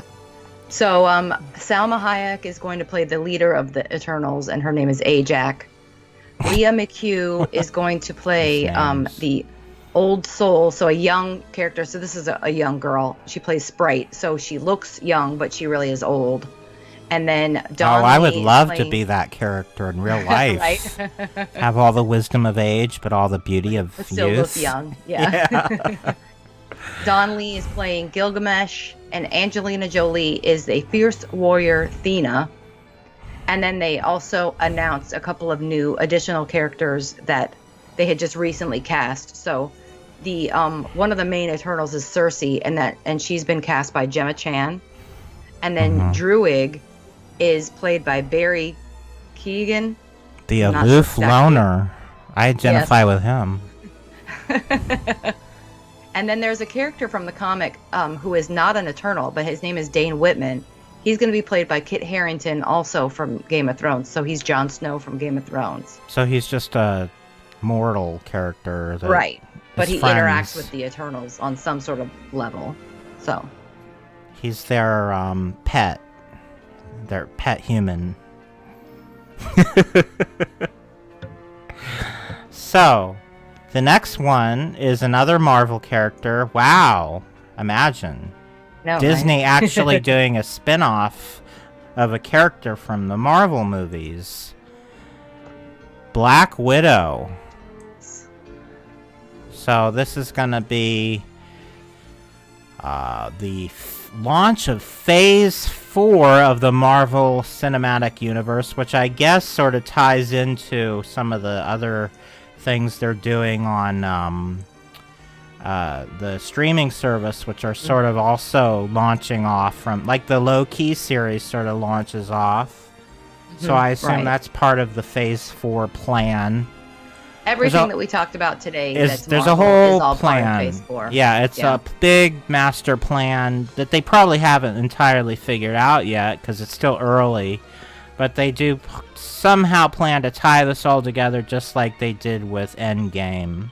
Right. So they're going to sort of spin all this off again, sort of the post Tony Stark era whole thing. And probably, well, we don't know yet whether it'll include Spider-Man. That's sort of up in the air at this point. Yeah. But we know that Phase 3 ended with the Spider-Man Far From Home. So this movie, Black Widow movie, is the first in Phase 4, and that's going to be released in May of 2020. And so they're filming it now, and, you know, they just kind of brought, they didn't actually have the actors there because they're actually filming it now. So they had like a clip that they played, you know, where they made a little bit of a, hi, D23 kind of a thing. You know, we're over here filming this now. And then, you know, like a special greeting. And then they did play a trailer that they had previously played at the San Diego Comic-Con. Ruthie. Yes. We're actually going to talk about something that has to do with Disney now. I know, right? I've been waiting for the past 90 minutes. No. No. All right, so Jungle Cruise is happening, the movie. They've been talking about this for like a decade or more. Yeah. Originally, it was going to star Tim Allen and Tom Hanks. Wow. But now it's going to star Emily Blunt and Dwayne Johnson. And it reminds me, because of the fact that Emily Blunt is English and sort of prim and proper, it absolutely, the first thing that comes to mind is The African Queen, which was the 1951 Academy Award-winning movie with Humphrey Bogart and Katharine Hepburn. I almost said Kathleen Kennedy for some reason. She's the head of Lucasfilms. Yeah, I know. She came back from the dead. Yes. You know, she did movies in the 50s and then arose to be the head of Star Wars. Anyway, so this is a movie based on the Disneyland classic attraction, The Jungle Cruise, which was based off of that film. Which was based, well, loosely I would say more inspired. Mm-hmm. Because it really didn't have a plot or anything. Right. It was based on a lot of things, really. Also the true life adventures and things like that. But yeah. You could even say it was based on King Kong and The Mummy. I mean, lots of different movies, you know, that adventure films. But anyway, this is going to be sort of a boat journey through the deepest, darkest, you know, regions. Lots of adventure. I'm sure lots of animal attacks and, you know. So anyway, Dwayne and Emily showed up, and Dwayne showed up, I guess, on a Jungle Cruise boat, and then Emily showed up in an old-fashioned, like, Model T type car. Sort of giving us the idea that this is going to take place sort of in the 20s or 30s, which is sort of what the time period is already sort of set at Disneyland's version, which it wasn't always. I mean, in the original attraction, didn't have a specified time period. Right. But when they added the Indiana Jones Adventure Next Door, which those movies were set in the 20s and 30s, they decided to sort of cross it over and add a theme of that same time period to the Jungle Cruise, which works perfectly for it. Right. So I'm not upset about the time period of this movie either. I'm sort of excited about it, but one thing that I'm sort of afraid of is they're going to add a Dwayne "The Rock" Johnson animatronic to the Jungle Cruise. I would just die. Shh, don't give them any ideas. Oh, please don't. Please don't do that. don't. I'm Yeah. fine with them sprucing up the Jungle Cruise and adding some, new animals and things and maybe a new scene or something, but not based on the movie. Keep it what it is, because it's almost blasphemy to me to touch it. It's been there since 55. It really hasn't seen any major updates since the 60s. They added the piranhas for the 50th anniversary. And they added a scene in the 70s, which is the camp with the gorillas with the overturned Jeep. That was probably the biggest thing they've added, and that was 40 years ago. So right.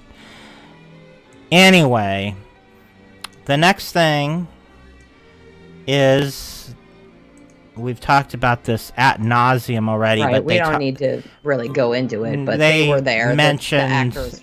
Yeah, I mean, she was already there for that other movie, so. The Eternals, yeah. Yeah, so she just came back made out. An appearance, yeah. So they're gonna have a sequel to Maleficent. I hated the first one, so I have no interest in seeing this one. It's probably gonna take the story in even a further direction that'll make me mad. Yeah. It's coming out in about a month in theaters, so we'll see. So then they talked about the live-action remake of Mulan, which I'm actually interested in because it looks like they're taking it in a different direction. It's not going to be a musical. It's going to be like an action-adventure, historical-type drama. And we'll see if it's closer to the actual... They did a lot of altering for the animated version. So I'm curious to see if they stick more with the original... Because it isn't a true story. It's based on a legend. But one of the things that is very important to it was a play in ancient China. It was actually, performed on stage. And the thing that everybody took away from it was a dramatic scene where the actress unbinded her feet. Because in ancient China, women binded their feet. And so if she was going to become a soldier, she would had to unbind her feet. And it was this whole painful, dramatic scene of her taking her feet out of the binding, which is an inhumane, and it's still done in some civilizations, where women wrap up their feet so that they can't grow, because it's considered in some cultures to be feminine and beautiful for a woman to have tiny inhumane looking feet. And it really is a very painful thing to go through, but you can imagine how painful it would be to take the binds off once you've already started the process. So that's an important thing that was in the original I don't want to say theatrical, because it was the stage production. Stage from 1,000 years ago. Right. And they to me, totally the way you're did. describing it, it sounds like a very it's like kabuki symbolic thing that I really do feel like they probably will do, because it's really going to be showing like how she is breaking the mold. She's breaking out of these traditional views of women completely, and that I do feel like it would be very strong imagery to present that. If you're familiar with kabuki theater, which is traditional Chinese theater, which is very musical, a lot of drumming and a lot of... If you've seen Wonders of China, they have a whole scene in that Circle Vision movie where they show a scene of kabuki theater where they have these very ornate dragon masks, and they go around in these really flashy, shiny, golden-laden costumes. That's sort of where this original legend is from. It's that type of... I don't want them to do that for this. I don't want them to go around doing kabuki theater, which is fine if it's theater, but I don't think that would work in a movie, really. But I would like to see them include that, because I feel like that was sort of the big thing from the original portrayal of this. Anyway, that being said, let's move on to Cruella de Vil. So this, I guess, is the origin story of Cruella. And looking at this, it's like, when does this take place? Because the movie, the Disney original movie, takes place contemporary, so it would be set in 1961. But this picture looks like the 50s or late 50s, early 60s. So, like, are they taking liberties with the time period? Because if this was her origin story, I would guess Cruella was in her 40s as a character in the movie. So her youth would have been, like, in the 40s or the 30s, not in the 50s. And this definitely doesn't look like this. Looking at that motorcycle, this is not set in the 30s or 40s. It's too modern. I mean, this picture looks like, like it could be just a remake of the original film, because it looks like Horace and Jasper. Yeah, at the same age, and she looks a little younger, of course, but that doesn't mean anything. Right. And it's also, her costume looks very modern too, like the cut of her sleeves and everything, and the fact that it looks like it's a leather top on there. And she looks very punk rock, or is she even? One thing I thought, it was Rocky Horror Picture Show. Yeah, she looks a lot like Magenta. Yeah. So I don't know what they're doing with this. I'm a little worried. I don't know. We'll see. Yeah, I'm open. I mean, I'm not going to judge right now off of this one image, because that's literally all they released. Literally, we don't know anything about it. Right. So we'll see.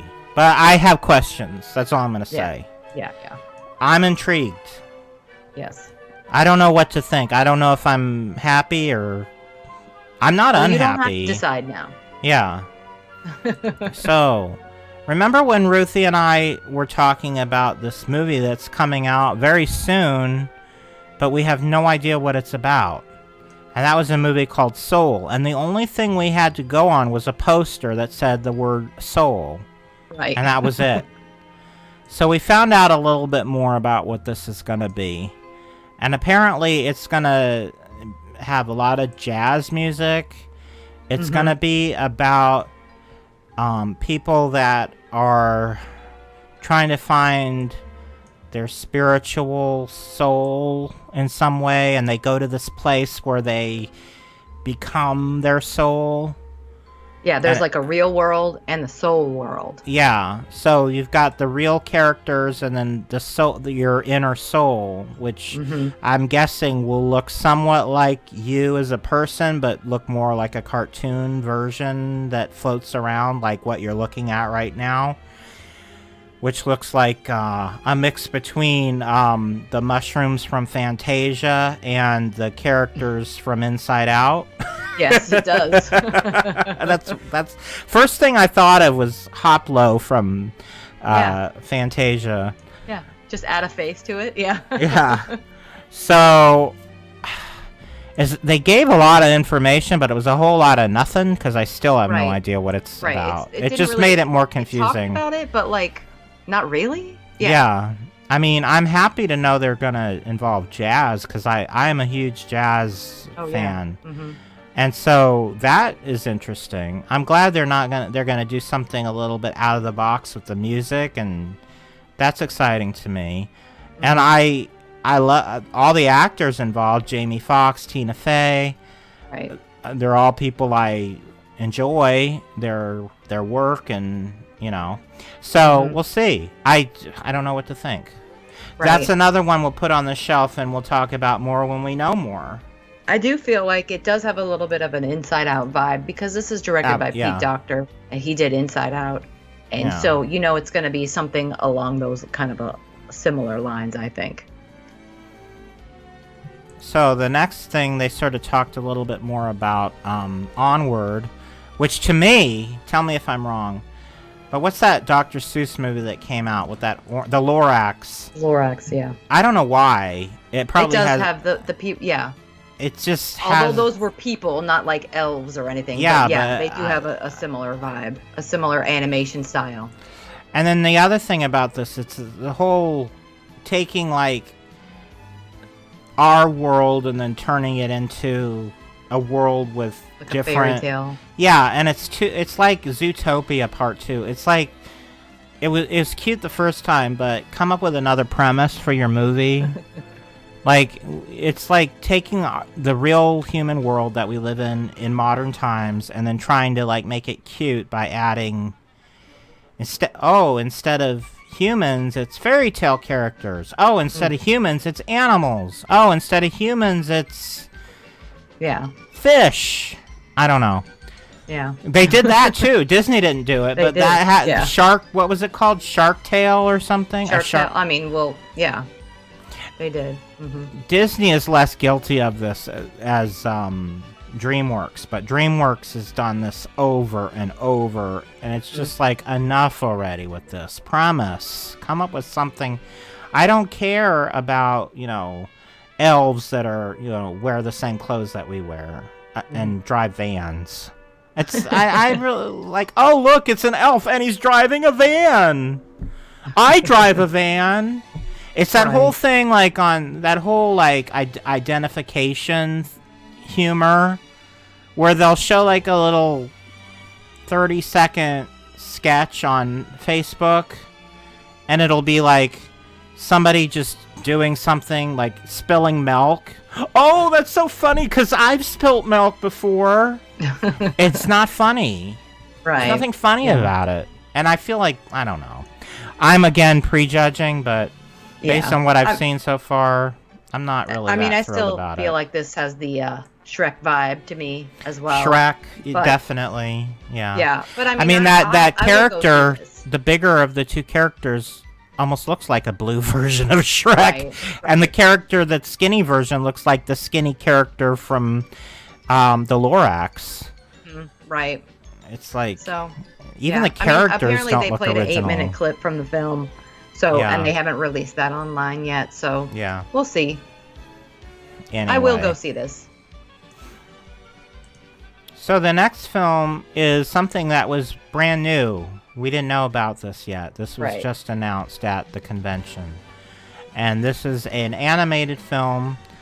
I'm guessing it's going to be a 3D animated, not a 2D, even though this artwork is 2D.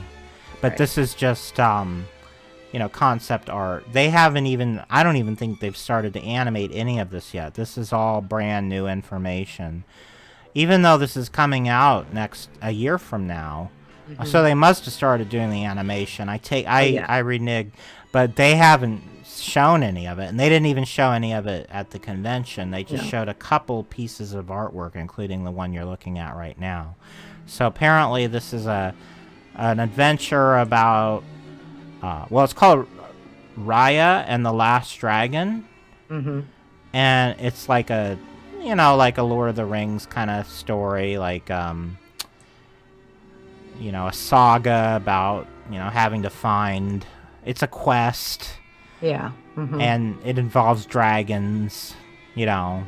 It says a lone warrior from the fantasy kingdom of Kumandra who teams up with a crew of misfits in her quest to find the last dragon and bring light and unity back to their world.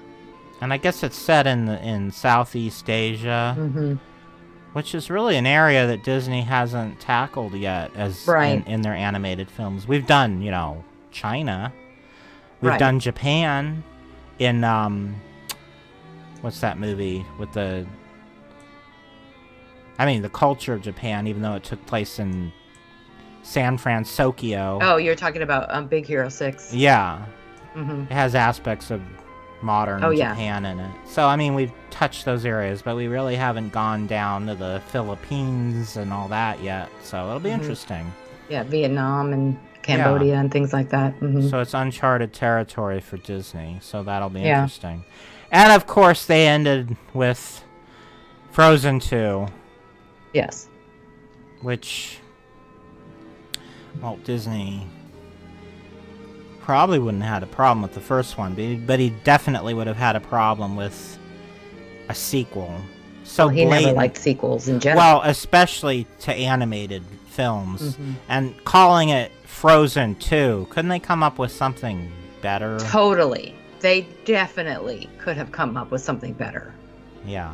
I mean, it seems Frozen so 2, just... yeah. Yeah. But I guess they revealed 2 new characters that are going to be in the film. Mm-hmm. So Queen Iduna, which I'm assuming is their mother. No, you pronounced it wrong. It's Queen. It's Queen. I don't know. Yeah, right. I know. And then there's Lieutenant Matthias, who is leads a group of soldiers who have been trapped in an enchanted forest for more than 30 years. So they also performed some of the songs, which have not been released. And unless you were there to hear them, you're not going to hear them unless somebody illegally recorded it and posted it somewhere. But I haven't looked for it, and I don't plan to because I don't want to participate in that sort of thing. Yeah, promoting that kind of thing. But yeah, Idina Menzel, Kristen Bell, Jonathan Groff, and Josh Gad all came out and they sang one of the new songs from the film. Right. So we're on to our final area that we're going to talk about, which is Disney parks where dreams come true. Perfect timing. When you wish upon a star. The music was perfectly timed for this. I was all on purpose. I planned it out. I knew exactly how long we'd be talking about the rest of the stuff. Anyway. So, we're dividing this up into sections. We're going to talk about 4 different areas. So the first thing we're going to talk about, and this is all random order. We put the order, Ruthie divided it up based on 4 different areas. So the first thing we're going to talk about is the Disneyland Resort. So, very little was announced about Disneyland, the park itself, but we have some fun things also about DCA. So first of all, they're going to have a new parade called Magic Happens. A lot of people have been poking fun at that name because it sort of evokes another expression that I can't say on YouTube or on a G-rated show, which has the word happens in it as well. And the other thing, it's like people have been saying it's sort of like, it sounds like the name of something that, like, if they did a Saturday Night Live skit of a Disney parade, they would call it Magic Happens. Like, it just sounds so weird to call it that. Yeah, it's got like a negative, it has like a weird negative, I don't know. It's like when they did that limited time magic.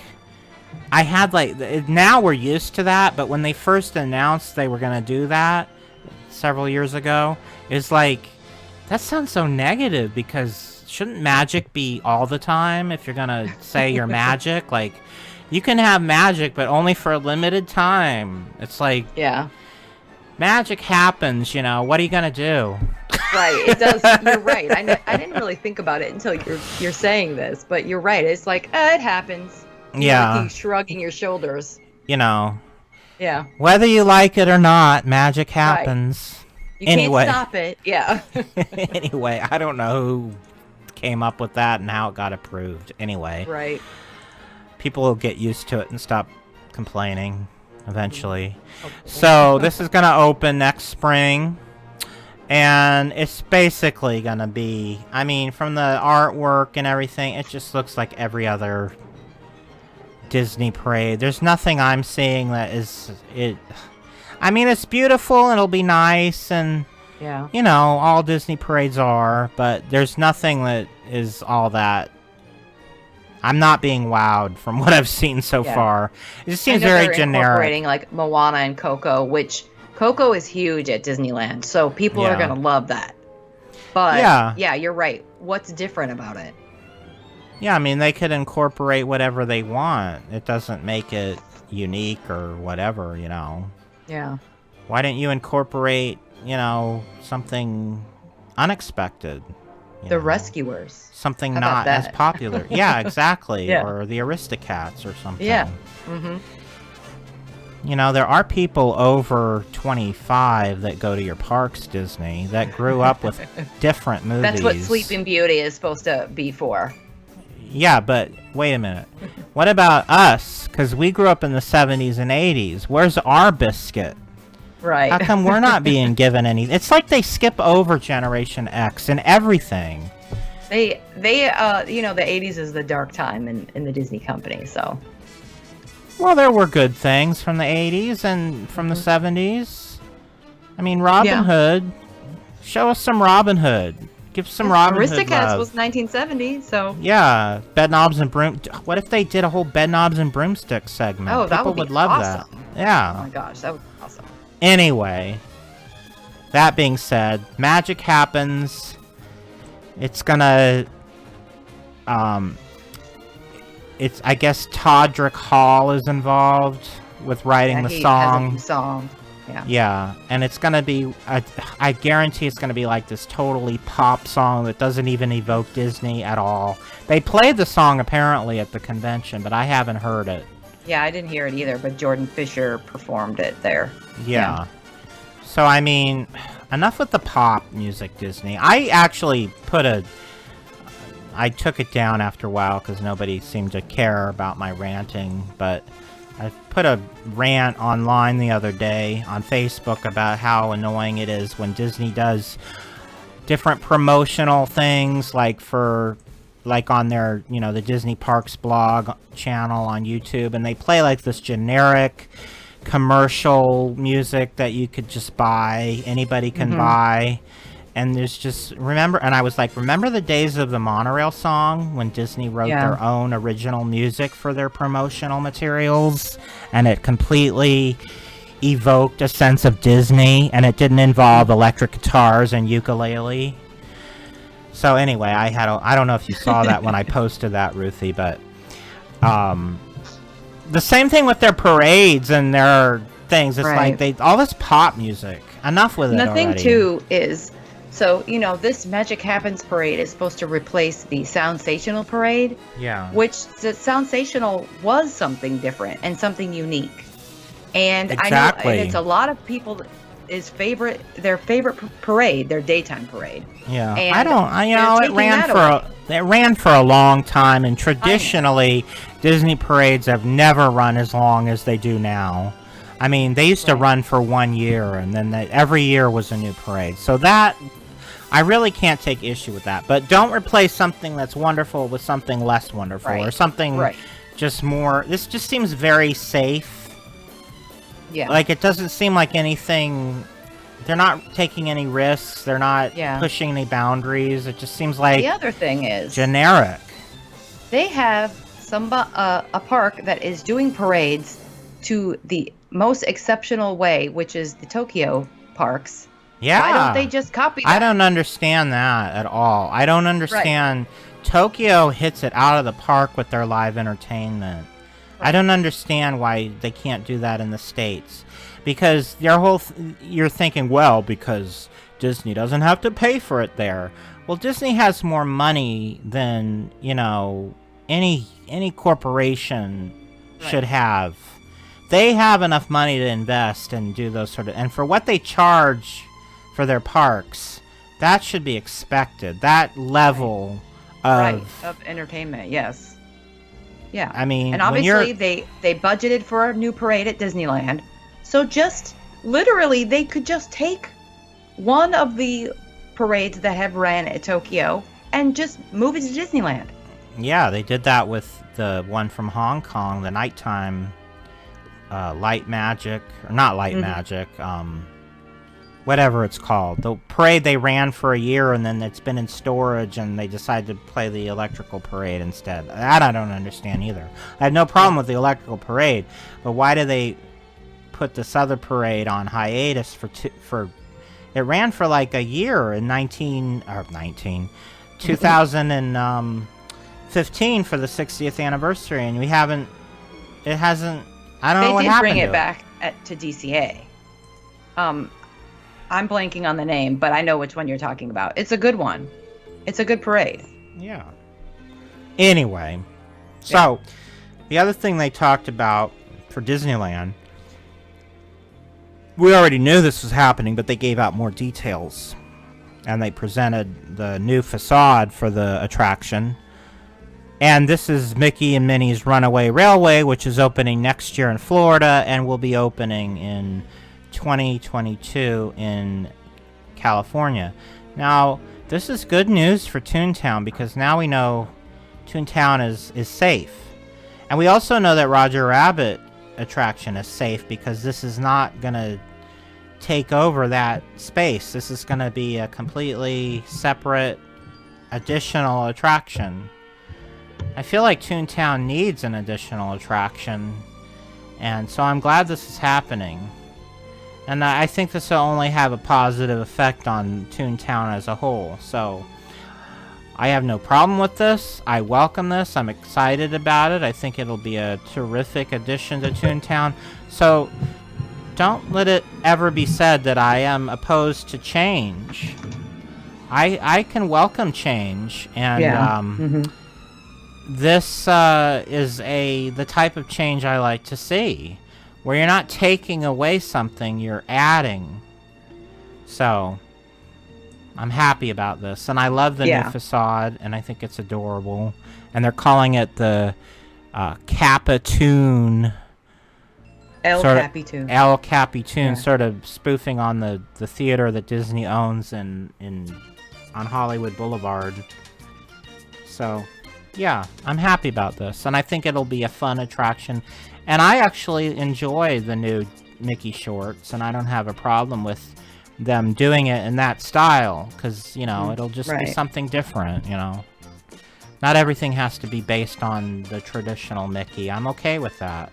Right. Perfectly okay with it. So, I'm happy about that. Now, these next things I'm sort of indifferent to, because I'm not a Marvel fan. But we'll talk about them, because they were announced, and Ruthie's excited, I'm sure. Yeah. So, they gave us the name for the new Marvel area, which they're not allowed to call Marvel for some reason. In California, they are allowed to have Marvel-based attractions, but they're not allowed to call them Marvel attractions. Yeah, so it's some licensing thing. It's so stupid. Yeah. And it's Disney's own fault, too. Because they created this monster with their whole Mickey Mouse copyright laws. That everything with every IP now takes 95 years before it's in public domain. So they created their own monster that they're dealing with, believe it or not. The irony of it. Right. Anyway, the land is going to be called, and I hate this name. I absolutely I don't know. I can't tell you what would be a better name, because I'm not being paid to do that. But if I had to, I'm sure I could come up with a better name than Avengers Campus. I mean, it sounds like, is this a college, and like we're going around? Where are there benches? Can you bring a bag lunch? I don't know what this. Are they going to have a little assembly in the quad? Come on, Avengers Campus. Come on. Anyway, this is a picture of an overall, and you can sort of get the perspective, because in the back is where the former Tower of Terror, I don't even remember what it's called now. It's a Guardians of the Galaxy Mission Breakout. Oh, yeah. So that's where that is, way in the back. You can see it in this picture. So this is sort of the general area. And there's going to be 2 phases. They're going to open up a couple of new attractions. And then for phase 2, they have another e-ticket plan, which they haven't given out a lot of information. But here, let's sort of go through what they have said. And the first thing, they sort of gave a lot more details on the new Spider-Man themed attraction, which is going to be sort of, I'm guessing, similar to Buzz Lightyear Astro Blasters and the Toy Story Midway Mania. It's going to be an interactive game where you score points. And I guess you're going to somehow shoot spider webs at these targets that look like little Spidey balls. And you can see them in this picture. Mm-hmm. So this is, is this going to be an outdoor attraction? Or is this I don't think so. Is this just, it looks like it's outside because that's how they made it look inside? Yeah, I think that's what it is. So anyway, this is what it's going to look like, and it's going to be called the Worldwide Engineering Brigade Web. Get it? Spider Web. and I guess the attraction is being called Web Slinger. I guess they're not. What the vehicle is called a web slinger. And they don't really have a name for the little balls are called Spidey bots, Spider bots, Spidey bots, and they're saying they've run amok. And so they're gonna have you shoot webs at it. I'm not sure how they're gonna achieve that technology, but I'm sure it's gonna involve a lot of screens. And they also said, I heard this on another podcast, that because it's not mentioned in the article, but someone who attended this said that they mentioned that these attractions can be easily rethemed after the Avengers craze dies out. So obviously, if that's the case, it's going to be a lot of screens. Yeah. Because that's easy to change. You know what I mean? Yeah. So, I'm not happy about the screen thing. You know how I feel about screens. Anyways, now they have announced a restaurant. And originally, I heard it was going to be called the Microbrewery because it was based on Ant-Man, but I guess they thought that was too cute. So they decided to call it Pym instead. There's nothing cute about that name. Well, Hank Pym is the inventor of the Ant-Man suit, so this is all themed to Ant-Man. So that's where the name comes from.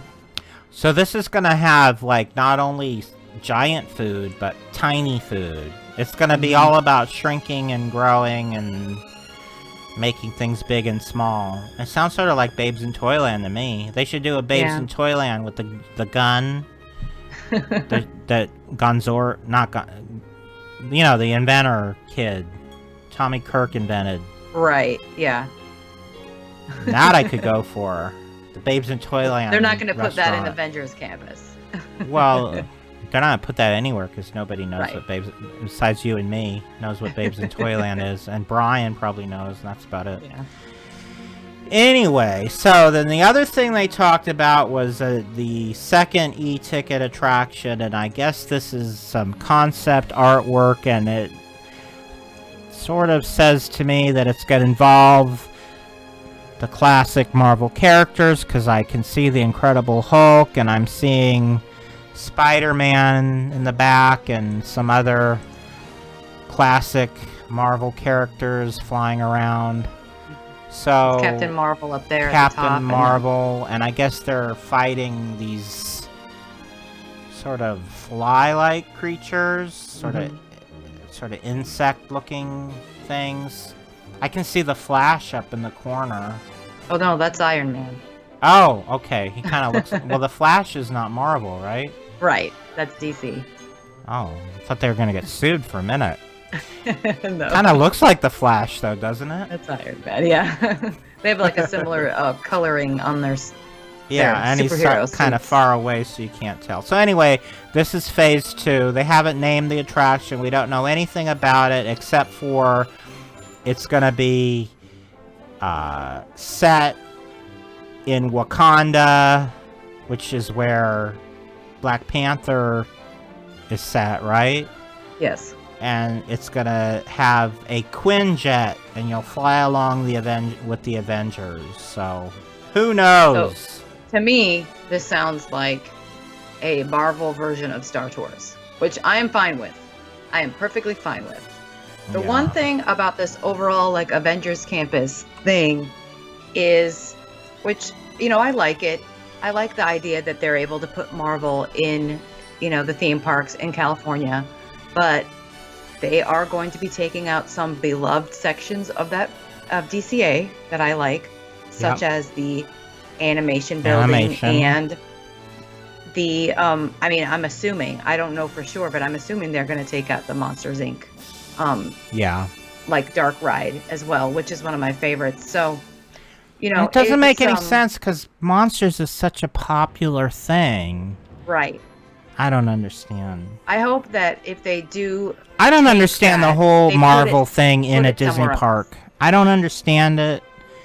As much as I'm indifferent to the movies, but when it comes to the parks, I don't welcome it. I don't welcome Marvel in the Disney parks.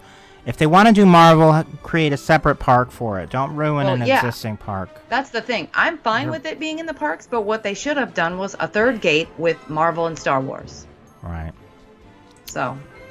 Well, let's move on and talk about the Asian parks. And we only have a little bit of news. In fact, some news came out after D23 about Tokyo, but we're not going to talk about that tonight because we're just going to talk about D23 news, and we'll probably talk about that on the next episode. But let's mention the news that came out of D23. There's just a few stories from Asian parks. So first of all, you've got a little bit more information about the new Zootopia themed land, which will be exclusively in Shanghai Disneyland.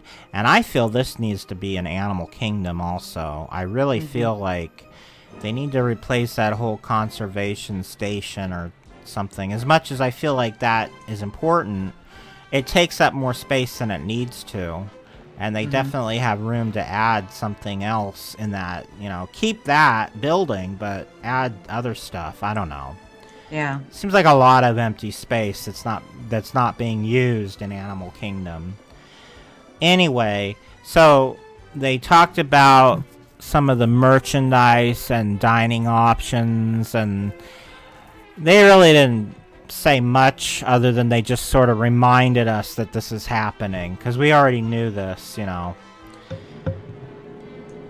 So, I mean, did you get anything new out of it? I mean, I didn't. No, hear anything I mean, I wasn't there, know. so I don't know. I'm sure they did give a little bit more details than what we have in this story, but.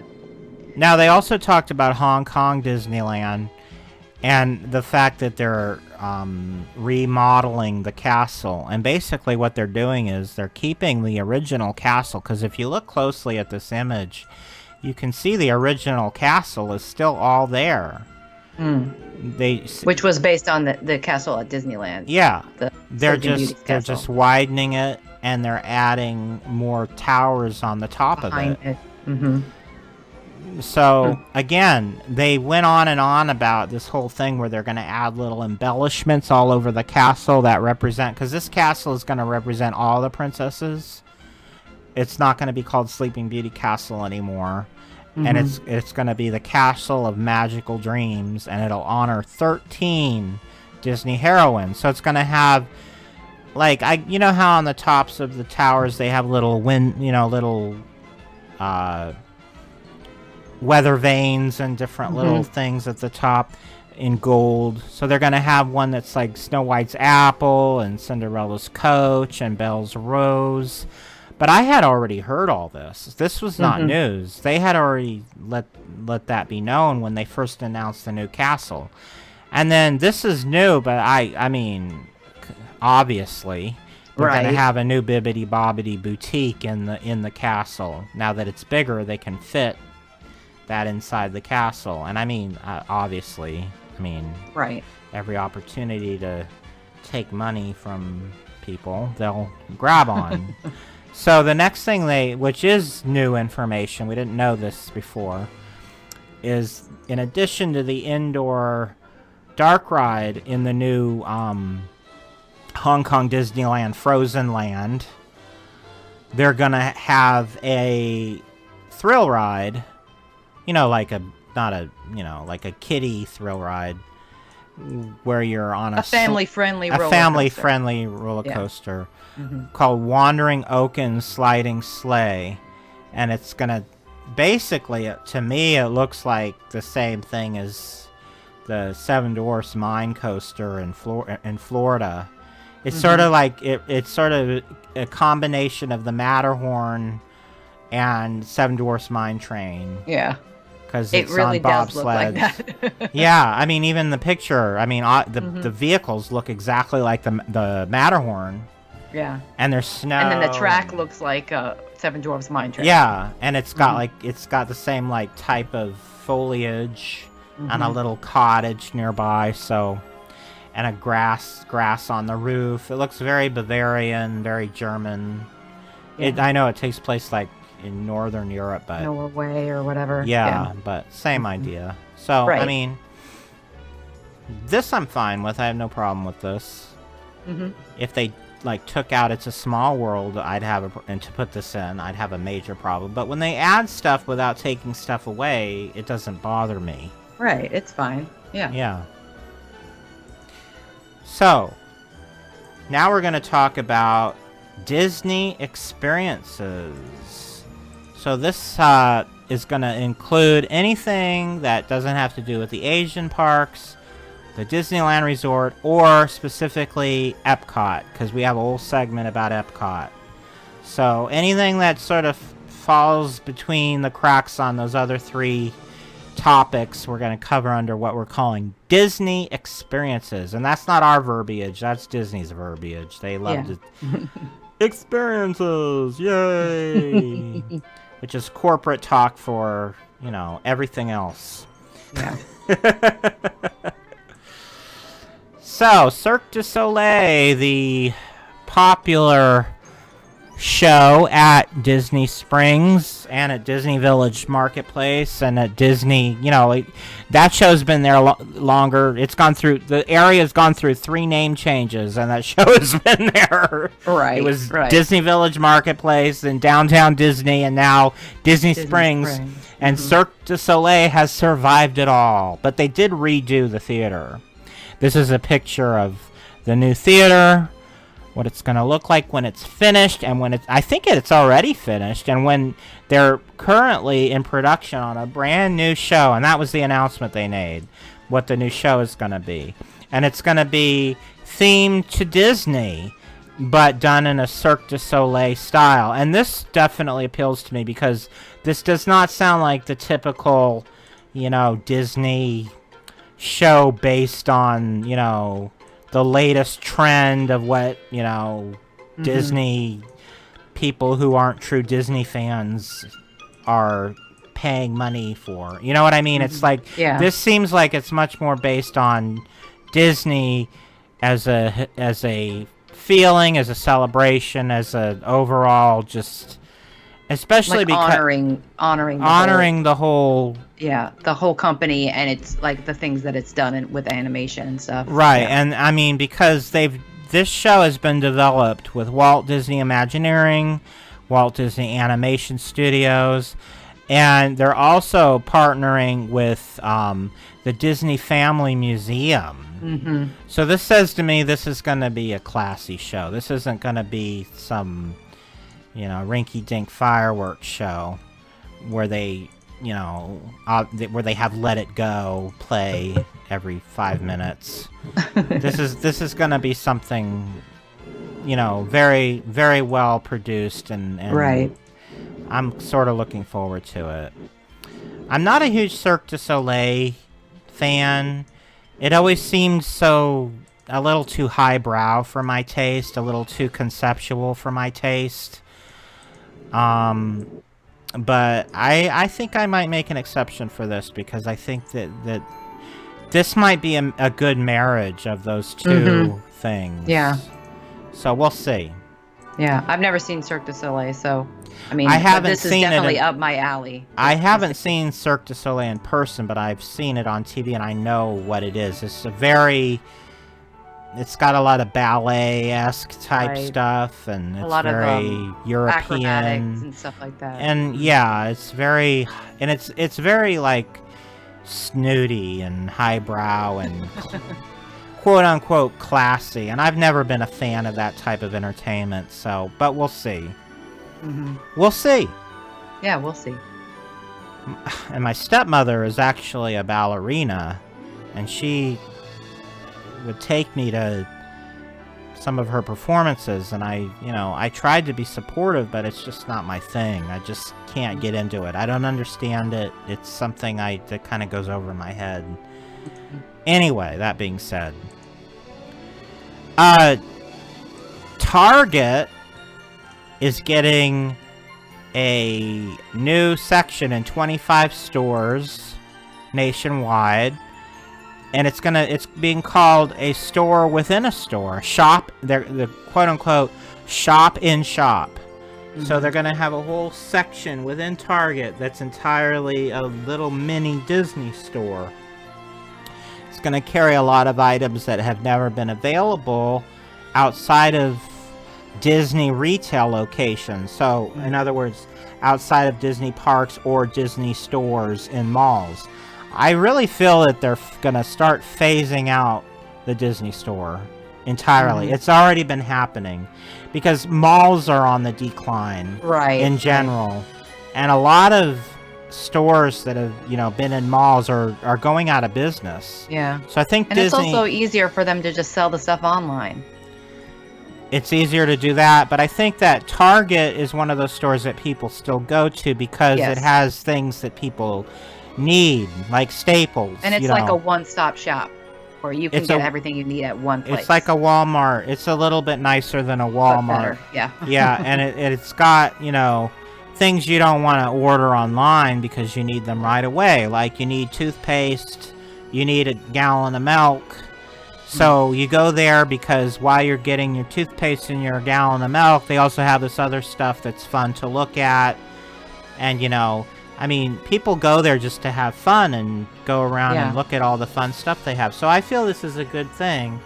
I think that within 10 years, the Disney stores will no longer exist. And if they do exist, it'll be in sort of this type of situation. Yeah, this is kind of the trend at Target right now is to make these shop-in-shops. So the fact that it's Disney is just it's going along with the way that they're structuring their stores now. So they have this already in the stores for other brands. Right, yeah. Yeah. So, the next experience is the Hotel New York in... Disneyland Paris is getting a refurbishment, and it's gonna get a whole new Marvel theme to it, which is definitely fits. Like, that's definitely perfect, and I have no problem with this. See, this is where I agree with the decision to do Marvel. Like, this works for me. Because what does New York have to do with Disney in the first place? It doesn't have... That theme doesn't really have... So this sort of gives it more... To me, this is adding more Disney magic to that hotel. So this is something I can get behind. I'm happy with this. And the way this room is decorated... This is not a real photograph, by the way. This is a digital image. That's how good they've gotten at this digital imagery. You look at a digital image and it looks photorealistic.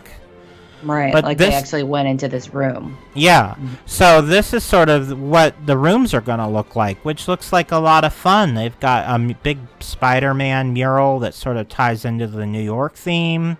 And they've got Spider-Man themed chairs and pillowcases and bedspreads. So yeah, this looks really fun. I'm happy. Does look cool. Yeah, see, this I can get behind. So this is something that's currently being worked on.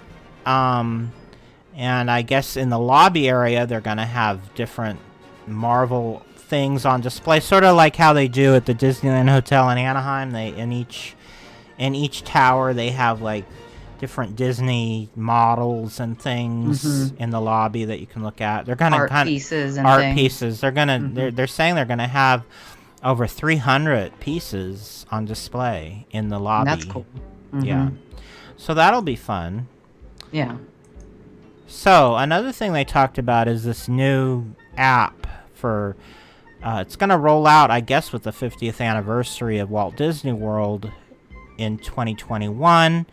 And this is being called the Disney Genie. And I guess what this is basically, from what I watched a podcast that sort of put it like this. It's basically the Disney app for idiots. It's like people who don't understand how to navigate and figure all the stuff out. It does all the thinking for you.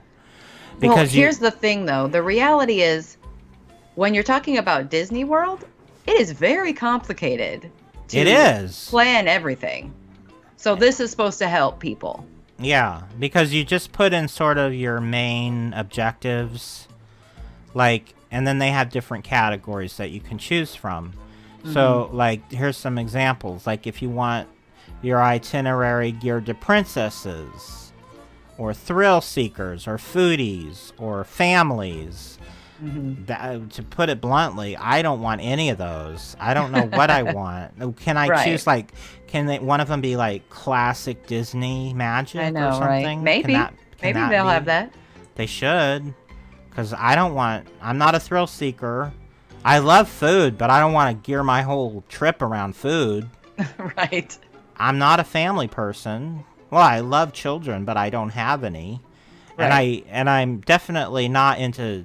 I mean, I like the princesses, but I don't want to gear my trip around princesses because that's not my main objective. So I hope they have more categories than these. Right. But that's the only one. I'm sure they will, but these are the only ones they talked about. So look for that. And we'll talk about, the things we're talking about, we're just sort of glancing over because these are all just being announced and they're all in the early stages. But we'll talk about these for sure in more detail when they're actually become a thing. Right. Another thing they talked about was another Walt Disney World thing. That's they're opening a new lakeside lodge, and they've talked about this. It's called Reflections, a Disney Lakeside Lodge. And what's with that? What's with all the, colon, like... I don't know. Star Wars, Galaxy's Edge. Yeah. Reflections, a Disney Lakeside Lodge. Yeah. Like, can you just call it Reflections Disney Lakeside Lodge? Does it have to have a Disney? That sounds so lame. Anyway, this is gonna be a new hotel. I think I heard, and correct me if I'm wrong, this is gonna be in the former grounds of the River Country. Yeah, River Country. And I guess this is going to be a Disney Vacation Club resort, which I don't like that. I don't like it when things are exclusive. Only if you're a Vacation Club member can you stay at this resort. I don't like that. Well, they're building this because they want to be able to sell more Disney Vacation Club, rooms and things like that. So that's the other thing that drove me crazy is all the people trying to sell me that the whole time I was at Disney World. They have booths set up everywhere. I don't like that. That's Walt. Can you imagine Walt Disney coming back from the dead and walking into a park and seeing a booth set up that's trying to sell timeshares in his property? You think he would approve of that? I don't think so. Yeah. I definitely don't think so. Anyway. Yeah. I mean, build all the hotels you want and just let people stay there and stop trying to sell timeshares and crap.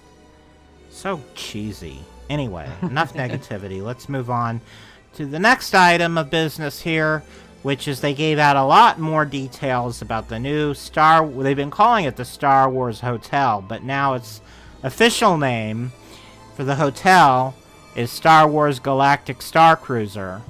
And so the whole premise is you're not supposed to be in a hotel. You're actually floating in space in a spacecraft.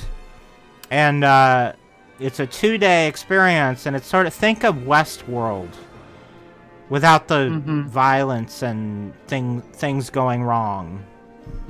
Who knows? Maybe they will. Yeah, maybe. Maybe things will go wrong. Maybe not on purpose, but maybe just like in the movie Westworld and the series Westworld, the robots will come alive and start killing people. No, I'm kidding. But this is that the premise is that you're sort of escaping the world and living out a fantasy for 2 days where you're in an actual spacecraft, and you're not really supposed to staying in a hotel. You're going on a cruise. Right, and so you don't leave the hotel, except at the very end you get a little side trip to Galaxy's Edge. I'm not sure how they're going to bring you there and bring you back, but somehow that's tied into your stay, from what I've heard. And the ship is called the Halcyon. Right, and they did provide imagery of what the ship looks like, but not really. Like, because you're not really... I don't know how they're going to do that. I don't know how they're going to... Are they going to build something that looks like the ship as the hotel, and that's what you go in? They didn't Maybe really... just like a facade. they didn't really explain how that's going to work. But we'll see. That's to be determined. I mean, they did say that there's some sort of like a elevator that it's going to simulate you going up and boarding. Yeah, like a gantry lift. Yeah. Right. And it's going to be like, screens that make it look like you're in space and things like that. Right. So the last item for Disney Experiences is Disney bought another island. But this island, they don't own the whole island. They just own part of it because there's people that actually live on this island. It's called Eleuthera. I think that's how you pronounce it. It's spelled Eleuthera. And it's an island in the Bahamas, and Disney bought like a huge chunk of it to put like a destination for their cruise ships. And they're building a little area called Lighthouse Point. And I guess instead of going with the whole, tropical, where you're like in a distant port of call, they're going to do something a little bit more ethereal and have it be like a Disney magic type experience. That's like a natural environment. Somehow tied into the culture of the Bahamas. They also announced... is being designed by Joe Rohde, so similar to, I'm thinking a feel of like Animal Kingdom. Right. So they announced the name of one of the new cruise liners that's going to be coming out in 2022, and they actually showed this kind of cheesy little 10-second video of the unveiling of the name, which they posted online, and it's going to be called the Disney Wish. And I guess the masthead is going to be a sculpture of the Rapunzel, from what I gather. I mean, their wording is, will grace the stem of the new ship, so I'm guessing that means she's going to be the masthead. They always have a woman. Right. So they probably are going to have her hair kind of going all over. Yeah, that's what I'm thinking. Like her, like somehow waving backwards onto the boat. Yeah, that'll be pretty. I have no problem with that. All right. So now we're going to talk about our final section. And this was sort of the big news of the whole, really the whole convention. Was what is going to happen with Epcot. First of all, they're going back to the original typography for the logo. This is the without center. Like, this is the same lettering that was used for Epcot in 1982. And I guess since the 90s, they've gone in different directions with that. So they're going old school, going back to their roots with the new Epcot logo. But it's still just being called Epcot. It's no longer Epcot Center. It hasn't been Epcot Center for, I guess, a couple decades now. Right. But I still call it Epcot Center. It's like I still call it MGM and I still call it Epcot Center. I can't ever stop calling it that. So anyways, they unveiled the new logo, and I'm sure we weren't there, but I'm sure the audience went nuts. They're like, "Oh!" It's more like an Amway convention in some aspects. It seems very like cultish to me.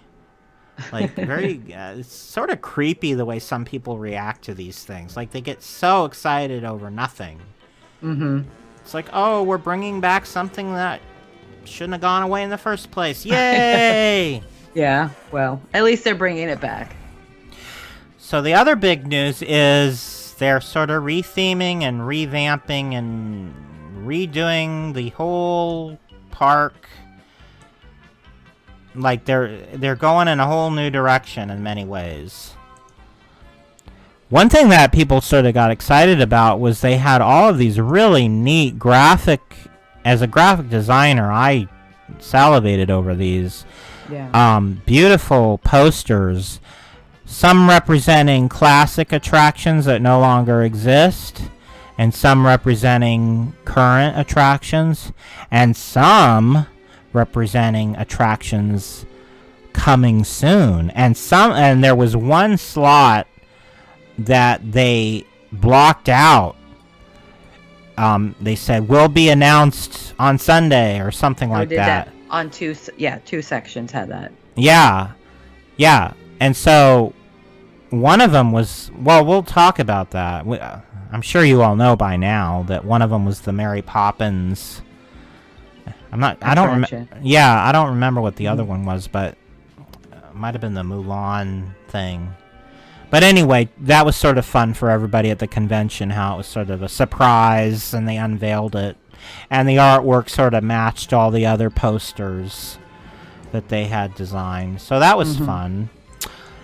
So the other thing they showed was some concept art of sort of the overall look of Epcot once the revitalization project has completed. And as you can see, looking at this image, there's only one side of Communicore, or Innoventions for you youngsters.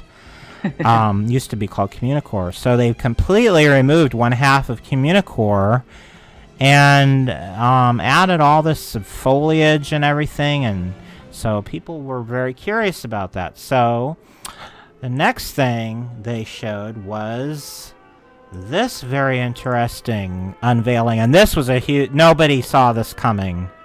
Nobody saw this coming.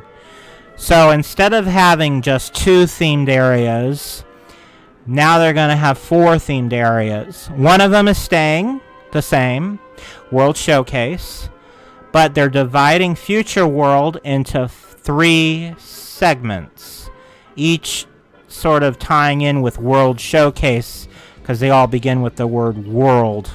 So now you've got World Celebration, World Nature, and World Discovery. So World Nature, the titles sort of give it away what each section is. World Nature sort of celebrates, man's relationship, men and women's relationship with nature. I can't help it. That's what I was taught in school, Ruthie. Yeah. It's like Epcot Center. I can't. Right. It's like, it's not that I'm being sexist. It's just it's hard to forget what you were taught, even though it was wrong.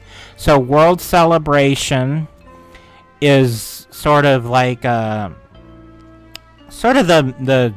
World's Fair theme of, just how we're celebrating mankind's relationship with the world, and sort of a celebration of the humanities, basically.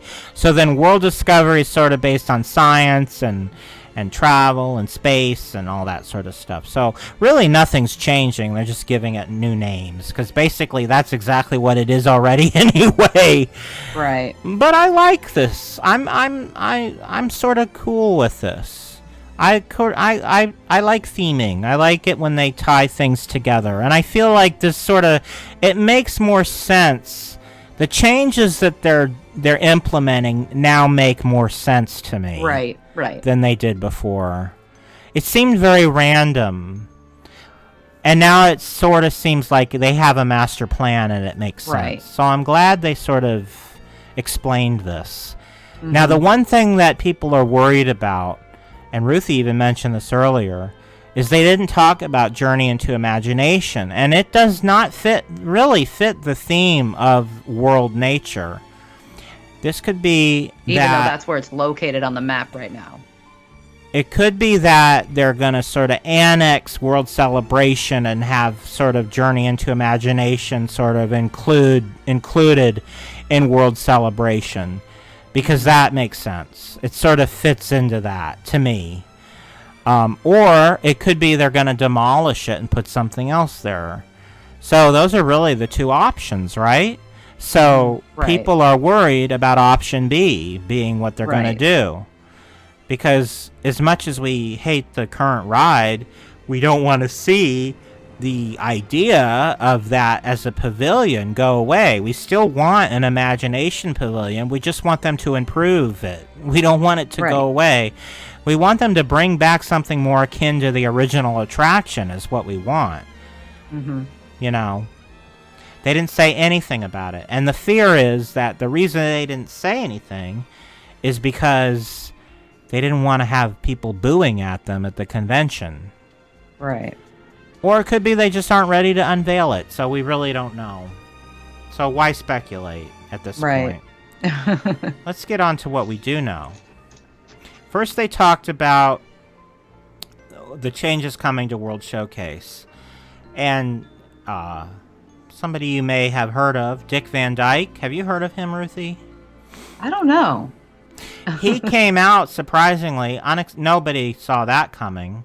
Right. Because what does he have to do with Epcot, right? So he walked out and sort of hinted that, yes, they are going to have a Mary Poppins attraction. They didn't tell us what it's going to be. They did say there's going to be a new section that's part of the United Kingdom called Cherry Tree Lane. They showed this concept art of how Cherry Tree Lane will look. It could be that they're going to redo the little area in the back of the United Kingdom that sort of already looks like Cherry Tree Lane. It could be that they're going to remodel that, or they could just be adding a whole new section somewhere else. We don't know that either. I suspect they're going to redo the little area that's already there because it already looks very Mary Poppins, and it would be like having two Mary Poppins areas. It would be weird. Yeah. So and they have the little park that's right near it. I mean, it basically already is Mary Poppins back there. So, without calling it that, yeah. And again, I did plan this music to be playing at this moment. It was perfectly timed on purpose. So, yeah, we don't know if this is going to be a dark ride. It could be, a lot of people hinted there might be a Mary Poppins carousel, which would sort of be a letdown because you'd want to see something more than a carousel. Right. The other thing that has people questioning it is the poster and the concept art sort of all hint at the new Mary Poppins. For example, in this picture, they're showing the lamplighter, which is from the new Mary Poppins. I sure hope they don't do that. That would be so stupid, because that was not nearly as popular as the original is so much more famous, and people love that more. So why would they do the new one? It doesn't make any sense. Let's hope that they've learned from Galaxy's Edge. I hope so. And that they do not do that. Yeah, I hope so. Yeah. They gave out some more details on the new fireworks nighttime event on the World Showcase Lagoon. It's going to be called Harmonious, which I don't get it. They capitalized the U and the S. U.S., yeah. Does that mean it's United States, or does that mean it's like us? You and me? Yes. Like, that's dumb. Just call it Harmonious. Don't get cute with your capitalizing. Right. Harmonious, a nighttime event at Epcot Center. That's what they should call it. The official title. The colon. A nighttime spectacular. So what this is going to be is basically another Disney review, just like they have at the castle. And can we have, I mean, as much of a Disney review fan that I am, we've already got that in the Magic Kingdom. Do we have to have that here also? I don't. So I'm guessing what they're going to do is have different Disney movies that are tied into the different countries, and they're going to sing music from those different movies. Like they'll do Chim Chim Cheree for England, and they'll do Welcome from Brother Bear for Canada, and they'll do Remember Me for Mexico. So basically, you know, that's what I'm seeing. That's what I'm seeing from the artwork. We don't know for sure, but that's what's being hinted at. So the next thing they talked about for World Showcase was they reminded us that coming soon is the new Ratatouille attraction, which is already open in Paris. And they're also going to have a new quick service option and a new place to get crepes. So another thing is coming to France, and that is a Beauty and the Beast sing-along, which is going to be located inside the Impressions de France Theater, but they're not getting rid of Impressions de France. I think part of the day they'll be showing the sing-along, and then part of the day they'll be showing the movie. The film, yeah. Yeah. Which is the only attraction in Epcot Center that has remained completely unchanged since the park opened in 1982. The other thing is in China and in Canada, they're both getting brand new Circle Vision films, and they're updating the technology as well, because now there's not going to be gaps between each screen. It's going to be a seamless screen that goes all the way around you without any divisions between the circle. I don't know how they're going to do that, but it sounds interesting, and it sounds like a definite upgrade.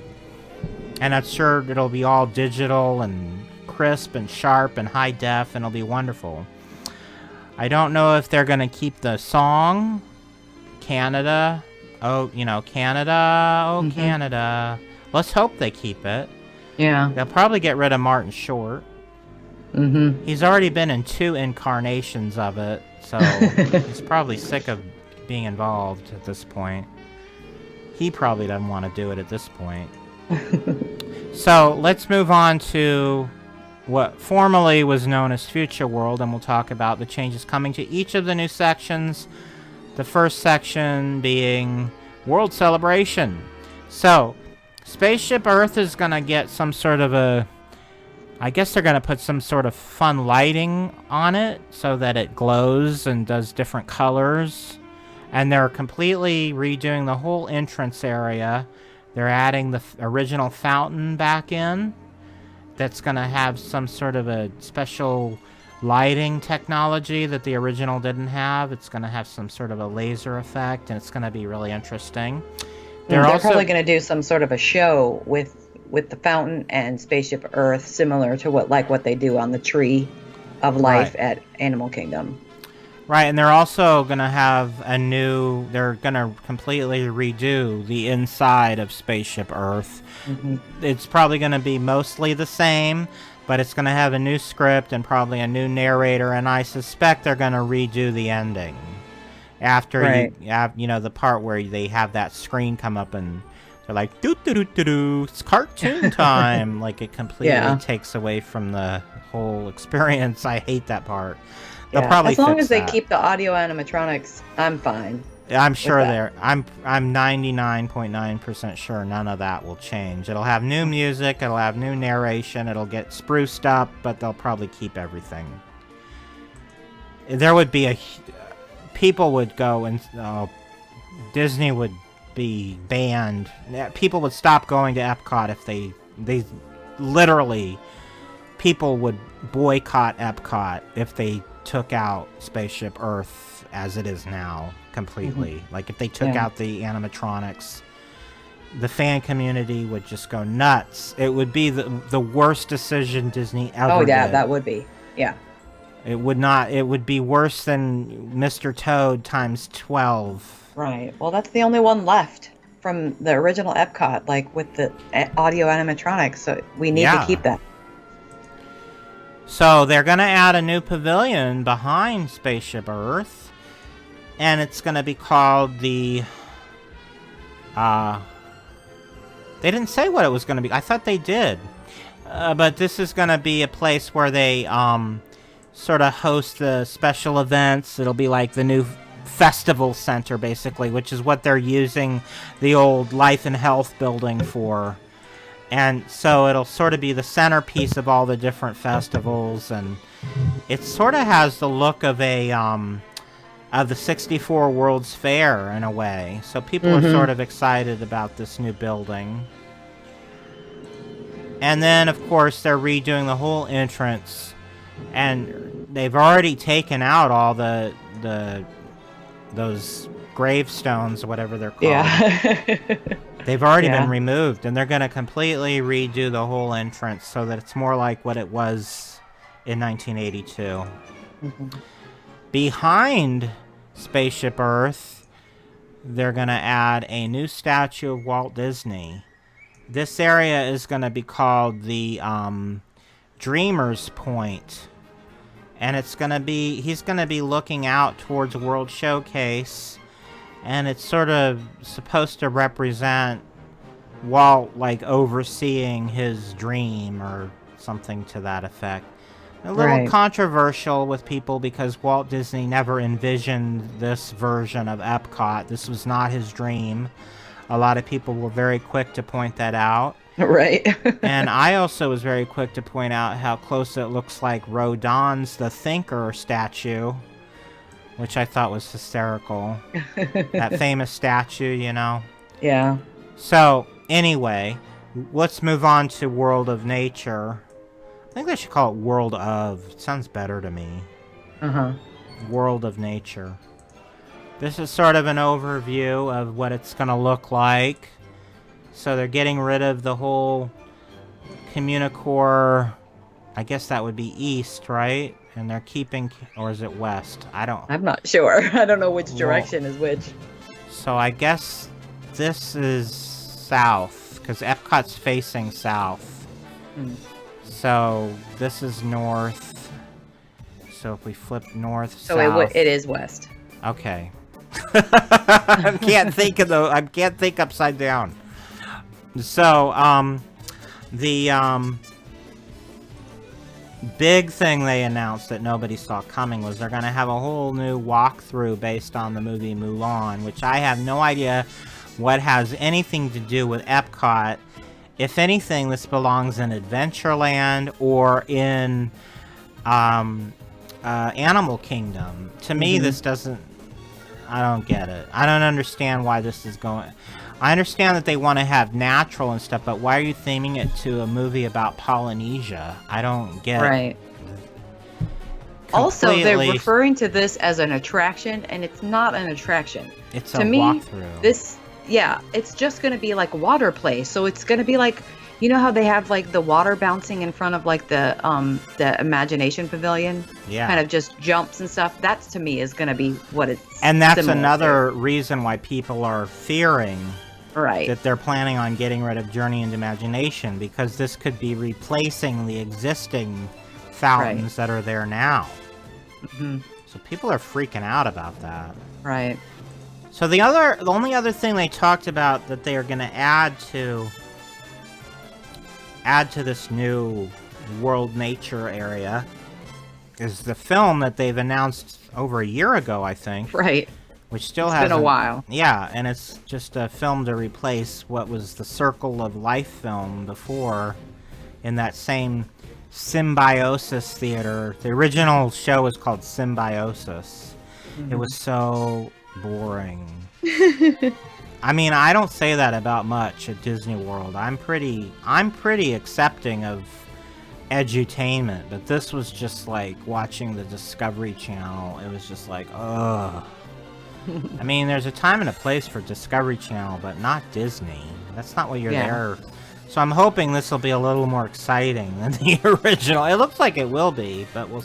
One thing I know is they captured some different things that have never been captured on film before. So we'll see. We'll see how exciting it is. The next area and final area that they're working on is the World of Discovery, or World Discovery. And this is all about science and technology and intergalactic adventure and yada yada yada. And of course the big thing coming to this area is going to be the new Guardians of the Galaxy attraction, and they showed some new artwork that we haven't seen before, and it sort of hints at how the vehicles are going to look. Yeah, and they also announced the name of the attraction. Yeah, another colon. Yes. Guardians of the Galaxy Cosmic Rewind. Yeah. And the other thing they're hinting at is they're somehow going to pay homage to early Epcot in this attraction. There's going to be elements from early Epcot attractions that are sort of being incorporated into this. I don't. Somehow the main So character. I think this is probably what it's going to be. So at the Guardians of the Galaxy attraction in DCA, when you're waiting in line, it's supposed to be like the collector's, like museum type thing where he houses all of his collections, and they have different homages to things from, Disneyland and stuff like that. So it's probably going to be something similar to that, like an exhibit that they're going to have, like, homages to the original Epcot there. Right. Little like hidden gems that people have to seek out and stuff like that. So the other thing that's interesting is the vehicles are going to somehow rotate, sort of Haunted Mansion style, where they focus your attention on whatever whatever the story dictates that you need to look at any particular moment. So we'll see how that is on a roller coaster. That sounds different. It's not going to be upside down though. So that's one of the things that I was concerned about when they say 360 degrees. No, so 360 because it's going to turn around. Right. Mm-hmm. Think that roller coaster at the Animal Kingdom that turns around. Only this won't turn around randomly. Mm-hmm. You know that dinosaur coaster? Oh, yeah. Well, I also was thinking like Roger Rabbit cartoon spin. Well, this isn't going to turn around randomly. It's going to be preset. It's going to guide you. Yeah, because it has a story in mind that it wants you to see in a specific way. So that's the whole premise. It still sounds like something I'm not going to be that thrilled about going on. Right. Not because of what you see, but because of what the movement and the stuff like that. Yeah. I'm not into roller coasters like that. Yeah. So, of course, we've all been hearing about this for 12 years, and it's finally going to open in another 10 years. What's it called? Mission Space 220. All-you-can-eat gourmet Applebee's. I don't know. Yep. No, it's called Space 220. Yeah. And it's going to have windows all around, and I think you're going to rotate, and it'll look like you're in outer space while you're eating. Sort of like the Living Seas restaurant where you look out and you see fish. Mm-hmm. But in this case, you'll look out and you'll see astronauts and satellites and comets and asteroids and Death Stars. Yeah, exactly. Whatever. Yeah. Now the whole former Life Pavilion, Health Pavilion, is going to be transformed into the Play Pavilion. And this is going to have all sorts of interactive games that children can play that are based on different Pixar and Disney characters. And it looks like there's a little kid running around with a gun. And Mickey lost weight. I don't know what's going on in this image. Very thin looking Mickey. Yeah. We did talk about this already when they announced it previously, but I know there's going to be some sort of a Edna mode thing where and I heard there's going to be a Huey, Dewey, and Louie game. And also, they're mixing all sorts of stuff because you can also see in this picture there's Marie, or Marie. Is it Maria or Marie? From Marie. the Aristocats. Yeah. So they're mixing all the different films, Pixar, Disney. That's fine. Yeah. And lastly, they talked about the Odyssey restaurant, which is going to be turned into a Epcot experience. And they're going to... Odyssey Events Pavilion, so that's what they're calling it now. Yeah, it used to be a restaurant, but now it's going to be a place where you can sort of preview all of the coming stuff to Epcot. Sort of a preview center. And here's an overhead map of how they're setting it up. When I went there not last February, but the February before, it was during the Arts and... Festival of the Arts. And they had animators in there teaching people how to draw.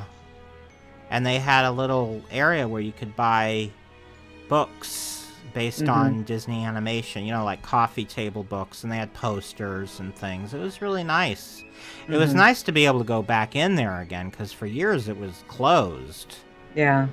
So the other thing is, people are hoping they don't touch the bathrooms that are on the outside of this, because it's everybody's favorite Epcot bathrooms, because they're the only bathrooms that have not been remodeled since 1982, and they've got the original orange tile and all the original very 80s fixtures. So people are sort of wishing and hoping they'll keep that for their nostalgia feelings towards it. Yeah. So Ruthie, before we go, since you were there, what are some of your takeaways? Well, first of all, I want to do a quick shout out because I was able to meet a couple of our cricketeers. So Joshua Smith and Jason Gordon, I met up with them I think it was the last day I was there, Sunday. I gave them Jiminy Crickets buttons and got to meet them and have conversations with them. So that was really awesome. And so I'm glad I actually got to, meet some of our listeners. I know you guys are out there somewhere. And, it's always great to, just know that what we're doing, it means something to people and they enjoy it. And to be able to meet somebody face to face, that's really what it meant to me. And to be in this, environment where it was all about Disney and just being Disney fans. And, I felt like I was with my people, and it was just such a great time. I really had a great weekend being there. I really enjoyed it. I loved everything that I saw, every experience that I was able to have, every panel that I was able to attend, and even just walking around the expo floor. I also got to meet Lynn and Ken from the Sweep Spot podcast. And, that was just great, too, because, you just listen to these people talk, and, actually meeting them in person is a completely different experience. So, I also got to meet, some of the favorite things that I actually did was I met Bob Gurr and got to take a picture with him. I met Floyd Norman, and I was able to buy like a print of his and had him sign it. And, just some of these classic Disney experiences. What about Jared?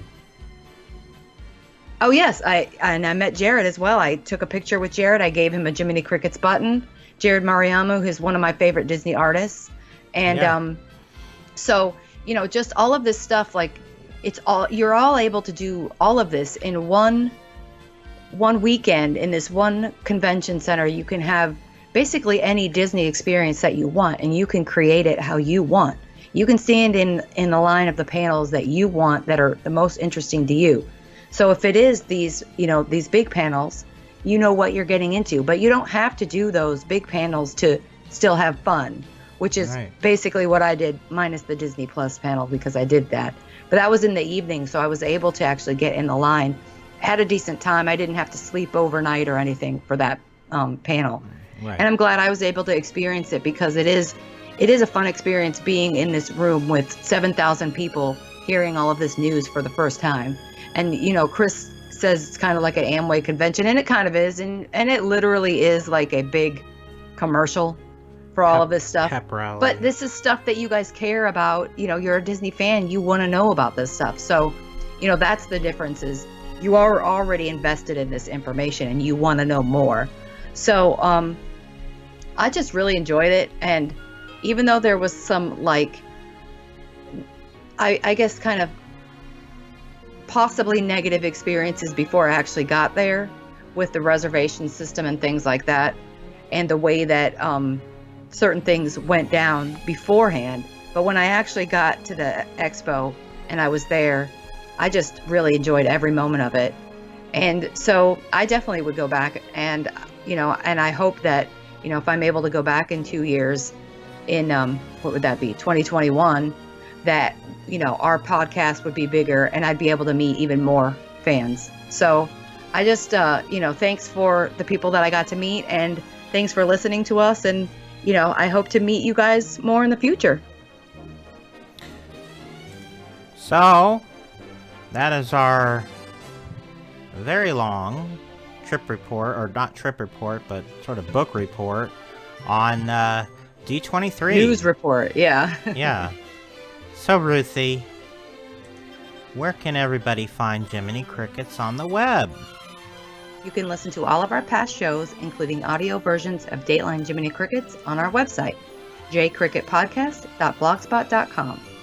You can also listen to us on iTunes under the name Jiminy Crickets. That's with an exclamation point, and be sure to leave us a 5-star review. On our YouTube channel, we share updates to the Disney Chris website, including the Disneyland Magical Audio Tour, as well as past episodes of the Jiminy Crickets podcast and Dateline Jiminy Crickets. You can find our channel if you search for DisneyChris.com, and remember, .com is spelled out DOTCOM, and don't forget to subscribe. Don't forget to subscribe and click on the notification bell. Don't forget your lines. I know, right? It's late, guys. You can also join in the conversation over on our Facebook page, Jiminy Crickets Podcast, where you can not only interact with Chris and me and all the fellow Cricketeers, but you can also stay up to date on all the latest details of our many World Wide Web endeavors. In addition to all the normal places you have always found our podcast, you can now also find us at The Roarbots, a unique website celebrating all aspects of geek culture, including Disney fandom. We are proud to be a part of this motley crew of pop culture superfans, and we share an episode of our podcast there each and every Thursday. So be sure to check out this amazing website at www.theroarbots.com. If you would like to contact the show with any comments or questions, our email address is disneychris.dotcom@gmail.com. We would love to hear from you. On Instagram, we are DisneyChris_JC_podcast. We have several hundred images over there. We like to share pictures that we come across that we like, that are classic Disney imagery, illustrations, Disney parks. And we also provide updates for when we've released new shows and when I've released new music on my website. So be sure to check us out over at Instagram. On Twitter, I'm at DisneyChris73. And on Facebook, you can find Ruthie under the name Ruthie Brown, and I'm under the name Chris Linden. That's Lyndon, as in Lyndon Johnson. And I have a website called Disney Chris's website, DisneyChris.com. And on there I have the Disney Song of the Day and a feature called Disneyland, a Magical Audio Tour, which has over 1,650 audio tracks from Disneyland, the happiest place on earth. Consider becoming a supporter of the magic that we strive to bring you by becoming a Patreon subscriber. Patreon is a way that we help pay for all of the expenses that we put into our show, including web hosting fees, purchasing content that we include in our shows and on my website. And it gets expensive. And we're not trying to profit, we're trying to break even. So if you appreciate what we do, please consider becoming a Patreon on patreon.com/DisneyChris. And we offer several special rewards, including an exclusive podcast called Down the Rabbit Hole. And we have commentary videos of classic Disney animation and classic Disney anthology programs. And then we also have music. I give away music collections from my website every month, and sometimes bonus collections of music. So there are rewards aplenty if you decide to support us as a Patreon.